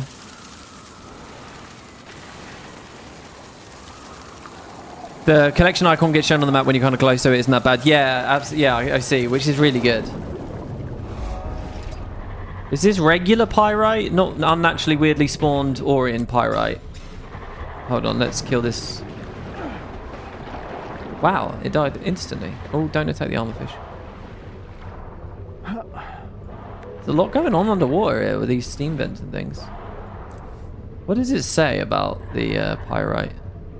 There are thermal vents in the waters north of the Moth Marsh. It's a good place to pyrite. It's just regular pyrite. A Priory scholar was kind enough to donate an hourglass. You know what that makes me think about? It makes me think about the hourglass that was involved in Season 2 when we were doing the mini mock ascension ritual in the library. But that wasn't really related, was it? That was just to get us into Glint's lair. If I remember rightly, they sent physical hourglasses out to partners around that time. Oh, they did. Oh, and I have one. It's currently smoke damaged. Sorry to... I'm really worried about all the like little get trinkets and things I had on display on shelves and stuff. I really hope that they're cleanable. The thing is, I had a white, you know, like a USB, you know, you plug into a wall socket, a little white thing that then has like USB-C ports on it, and then you plug the USB-C port. So it's a way of plugging your USB-C devices into the mains, right? You get like that little white box that you put into the wall. All the smoke and certain shit just clings and sinks into that, and I thought I could just scrub it off, but you can't. If you try and get it off, it's so damaged. So I'm now worried that all my like fun stuff, like gifts and stuff I've had, like Kerry got me this gorgeous Oblivion ingot, like displaying Akatosh or something, and like that's got but that's like more metallic, so I hope it cleans well. I'm just really worried all my stuff's fucked, and if I can't get through all this insurance stuff and be adequately indemnified, I just lose all of it. Like for the Guild Wars thing, I've got a little Ritlock statue. Ritlock's currently covered in smoke. I mean, that somehow feels fitting. My Ritlock with his broken Sahothin, which I had super glued, and then the super glue got weak and fell off. It's just sad, man. I know. No, I remember what it was. When that Ascension patch came out, they gave some partners stopwatches. They gave them really fancy, or at least from where I could see, cool-looking fucking stopwatches. Guild Wars, that was cool. I never got one. Doing the whole anonymous thing makes it kind of hard to justify giving me shit, I guess, because what am I going to do? Take a static picture and show it off? It's not quite there, is it? They get more value giving stuff to other partners, I suppose. My head. Which is sad as a fan and a nerd, but you know. That just puts me in the same boat as 99% of the rest of the game, so you can't really bitch. Games community. You can get every privilege. What about the hourglass you broke on stream? Well, that hourglass... did that happen on stream? That got thrown in the bin, but if you remember, that was available on Amazon. After it broke... Basically, the hourglass, what it was it was a dragon-shaped hourglass, but it came on a block of marble, and the marble had the marble block had like a plaque, like screwed into it with like a gold plaque, which had like fancy writing on it that said Guild Wars 2 Season 2 blah blah blah or whatever, right? So really, the gift was the marble block with the plaque on it. That was the bespoke thing. That was the thing that you can't just get off the internet. The hourglass, the fancy hourglass that sat on top of it, to be honest, was just a bit of cheap tat. It was just some plastic, really. course, I don't want to look a gift of us in the mouth, and I wasn't going to complain about it. But on stream, when that broke, when the hourglass cracked, it wasn't that the actual glass container bit of the hourglass cracked, or the plastic, to be honest, bit cracked. It was the outer bit broke. When it broke, I just went to Amazon. I've told this story before, not for years though. I went to Amazon and saw that you can just buy the hourglass. It was just a generic dragon hourglass that some shop was selling on Amazon. It might even still be there to this day. I could certainly pull it up in my order history. So the hourglass broke, and all I did was I just went to Amazon and bought it again. And it was like, I don't know, a tenner, £15, something like that. Not that. And so I bought it, and then I stuck it happily on its marble block. And there you go. And that, the new one, and the marble block, that, yes, is also all certain smoke damage now. And the little felt on it and stuff will be completely suffused with smoke. And yeah, it's all fucked. Not everything's fucked. My really nice Azaric stuff was happily rolled up and carefully away in a wardrobe and stuff, so that's okay.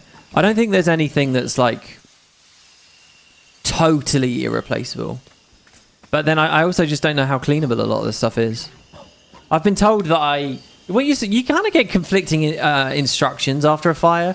You get told not to touch anything until liability is claimed and a loss assessor can come around and take pictures and do investigation so that they can prove whatever you claim. You get told that, so you get told not to fuck with things, but you're also told that you have a duty to mitigate your losses. So if something's getting worse, you have to deal with it.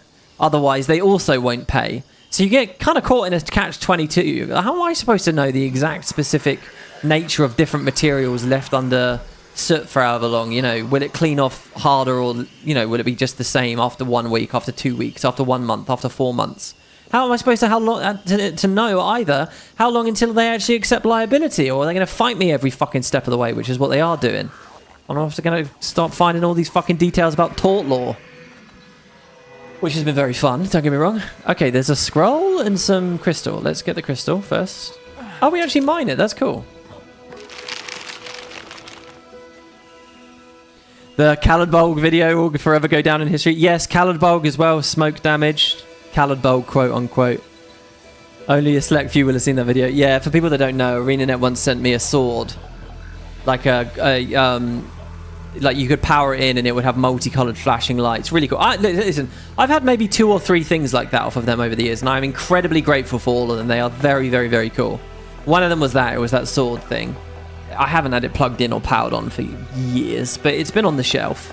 And when I got it, I thought, oh my god, they've sent me Caladbolg. Why have they sent me Caladbolg? And this was right before Heart of Thorns. So I thought it was going to be a big lore thing. I did a huge lore video, put it online, only for the immediate comments to say, WP, that's not Caladbolg, that's Eternity. And I was like, oh, fuck. That sums me up in a nutshell. I'm not a very attention to detail-y kind of guy when it comes to visuals. I couldn't tell you what skins are called. I don't really pay attention to hairstyles or faces and shit like that. To me, that's superficial, and I don't know. Like, but I'm an idiot, basically. I'm an idiot. I thought it was Caladbolg and I just ran with it, and not for 1 second through this long production did I stop to think, hey, are you actually right? Isn't that Eternity? To me, it was just fancy badass sword in Guild Wars. And it set my lore brain off. Pretty cringy, but hey, there you go. Alright, Sidoni's Journal, Volume 3. So we're reading these out of order, but hopefully it's fun anyway. It's done. Isgarin has been exiled, and the curse has been laid. Scudo, Falter, Santuro. Those are the 3 runes that we found at the end of the story before. And I recapped at the start of this mini-series. Those words are only the beginning, however. I have since spent the past hours weaving a thread around our island, tying it to a lengthier curse and binding it to the Shadow Stone at the heart of the spire. Did we already know that there was a Shadow Stone at the heart of a spire here?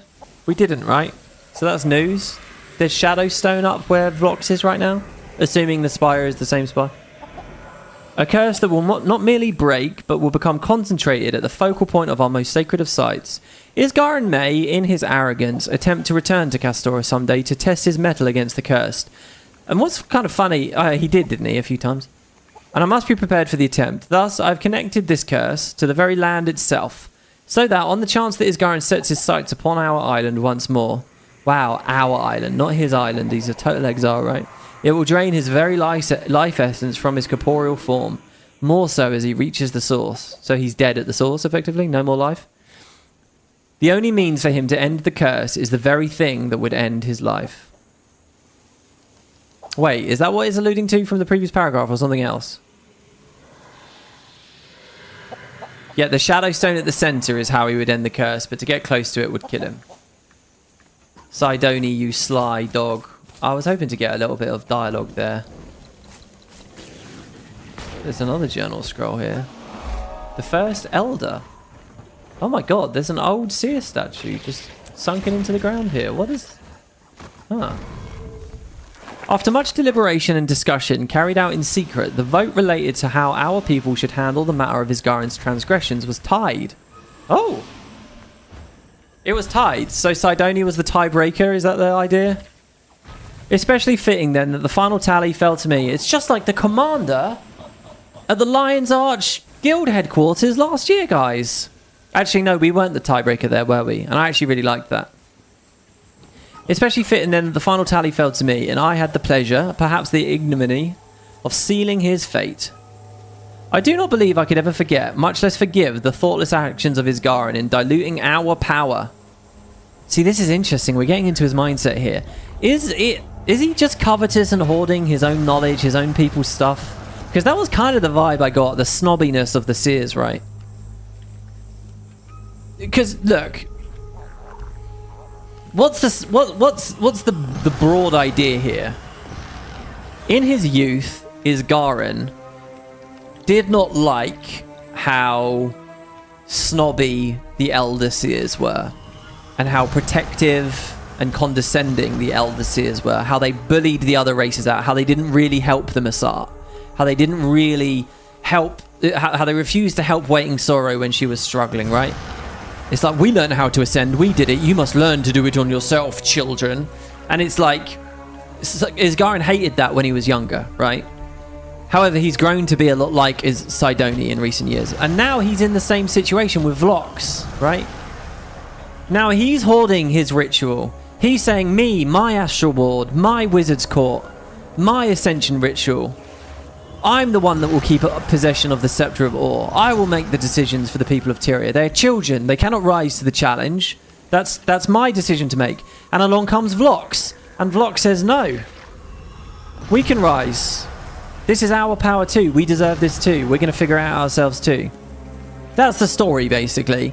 And Isgaren is going to either learn, okay, I can relinquish the chains of it for this new generation, or I can be exactly as Sidoni once was, right? That's like the emotional core, I think, of what they're doing, right? That's where these characters are. That's the story they're telling. That's my ad hoc feeling about it, anyway, as I read this. I do not believe I could forget, much less forgive, the thought... See, this is Sidoni talking about Isgaren, but it could be Isgaren talking about Vlox. In diluting our power so that it might be shared with the common species. Look at that. Those of the common species.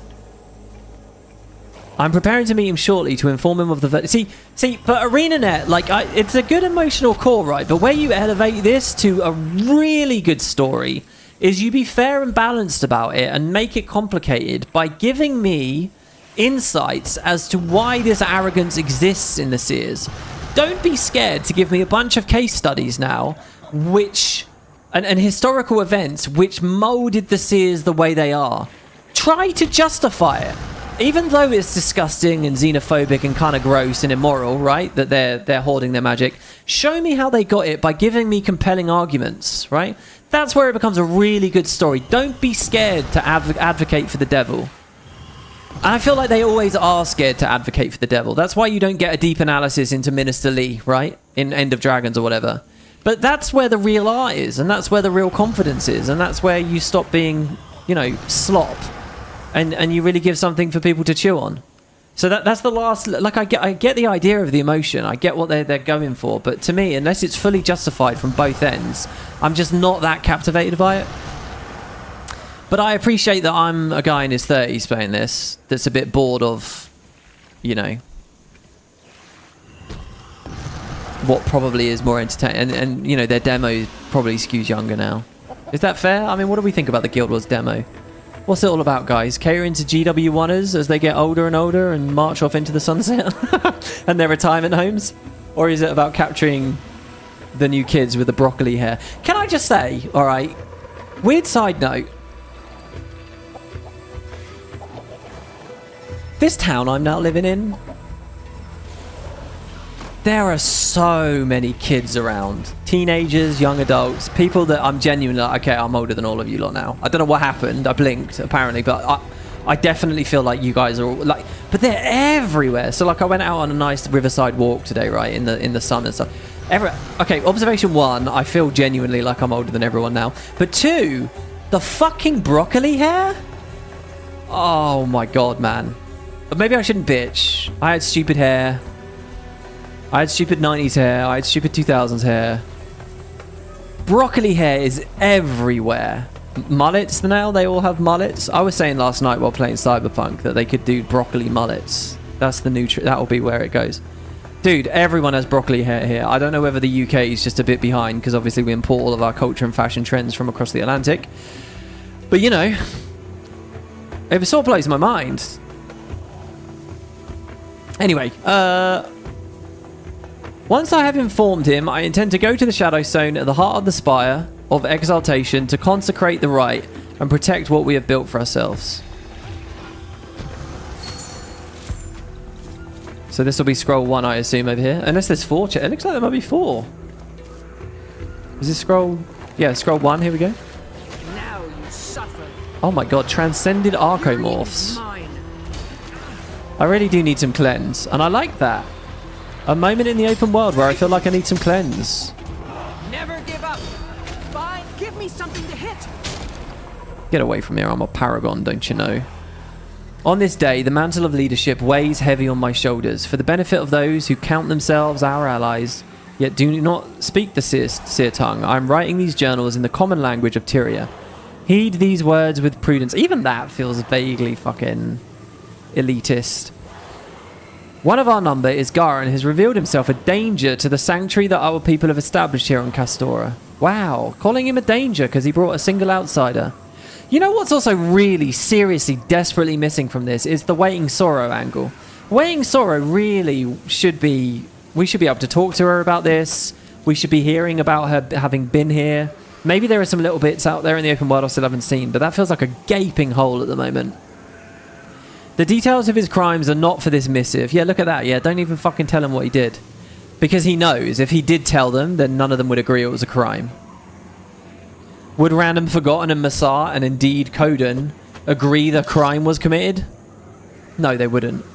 Let it suffice here to say that accounts of the wise... This is really cool. That both the Seers and the Massar have some really nasty sides to them, don't they? Bad news. Inquest woke up the statue in the northern Right, the temple. meta's going again. I can always tell I'm really into the story patch when I'm just wandering around reading a few things and suddenly the meta's rolling again. The details of his crimes are not for this missive, but let it suffice here to say that accounts of the wisest and eldest of our kind has met, and my proposal for sanctions upon him has been upheld. From this day forwards, the Seer Isgaran is to be exiled. The precise method of this punitive measure will be debated over the coming days. In the meantime, I have retired to my garden to think, and to write these pages. His garden. Is this it? Eternity's Garden, or what's it called again? Yeah, Eternity's Garden.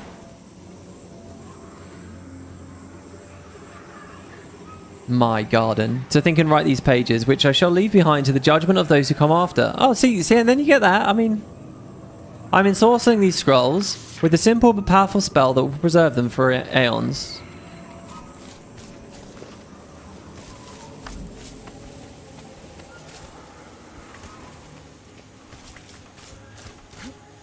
I just think it doesn't weaken the story. I think the fear is, I think if you're fearful as a writer, you're going to say by including those arguments, by advocating for the devil, you're scared that you're going to undermine your own story. You're going to say, oh well, or you're going to muddy it or confuse it. But I think that there's actually a lot of great joy and satisfaction in that. You know, the verisimilitude that's born from that really tickles my funny bone. I don't know about you guys. But that's what I want to see. I don't want it to be totally clear. I want to be like, fuck, this sucks. These people have being sucky, but I can see where that came from, you know? And it's more meaningful to the real world as well as art if you're giving a meaningful argument about how fucked up situations arise. Sidoni's Journal, Volume 4. Why then do I leave behind these pages detailing the banishment of our former compatriot? Why detail the very curse that would, if one were to find and counter the spell, nullify the transaction that cost Isgaran so dearly? The truth, dear reader, is this. My people are not without humility. Our wisdom and our guidance are prone to fallacy. As I was taken by my anger, I knew that it was entirely possible that, even in his exile, Isgaran could outlast the many perils of this world and survive us all. He seems to think quite highly of Isgaran. After all, I know him better than any. There was a version of our society where he could have risen to Doyen. Are they about to do some kind of like banal thing where they suggest it's his kid? And I don't like that too much because I like the idea of them being a bit more ethereal and unknowable, and family bonds and ties and values aren't necessarily mapped the same way as they are to our modern sentiments. If you're reading this and you have made common cause with him, then perhaps we must face the reality that his way was, in fact, the correct path. If he has lived long and well enough to inspire those he gathers to ally with him, to become his friend, to risk all on his behalf, and to return to this sacred place in search of a way to unravel our curse, perhaps he has earned such a stay. You, who would call Isgaran friend, you will be the ones who truly seal his fate. You should have enough information from these pages to know what to do. I only ask you choose wisely. Break the Shadowstone? See, this is good. This is exactly what I was talking about. I like the idea of the Seers as arrogant and condescending and a bit distant, but also like tormented by their own doubts and eternal debates, which is kind of tropey or whatever, but I like that. I think that's cool. Overly deliberating everything. Right, okay, mark the location of Sidoni's scroll for Scholar Jaina. Inquest have it locked down, but that's a fight I could win with my claws trimmed. Why? The artificers had a safeguard in case their creations lashed out. Oh shit. It was called the Light of the Forge Masters. Perhaps it will allow us to damage the All-Seer. Sounds like a solution. The curse stings my every sense. I cannot fight with you, but I can cast a portal to get you into the forge. On my signal, I will instruct from afar. Right, okay, guys, I just realised it's midnight. It's late. I've got to remember the fact that I'm starting late. So look, to stop this being completely unwatchable for those amazing troopers of you who have actually managed to catch this live, thank you so much for tuning in, guys. I've really appreciated that. Thank you, and listen, I will be back next time, where we'll continue and we'll finish this collection section and get on into the next instance. I don't know if you guys want to drop comments. Let me know what you think about anything I've said here. How far into the patch I am. If you have advice for me getting into coin collecting, what's like a cheap, easy way? Is there like a simple annual or binder I can get? How do I get this Lord of the Rings coin? If you guys know any of that shit, what are the odds I've got a coin collector watching me? If I do, right, and you are watching this at any point in the future, hit me up, send me a message. Discord, YouTube comment, hell, even an email. Let me know. And yeah, get your ears checked as well, guys. Kind of fun. Quite interesting. Thank you all. Hope you enjoyed. I'll tell you what, guys. If you go get your ears checked, and you can prove to me you have better hearing than me because you have your own chart, right? I will give you 10 Guild Wars 2 gold. Limited 10 per customer. All right, thanks, everybody. I'll see you next time. Maybe a fax. Yeah, certainly.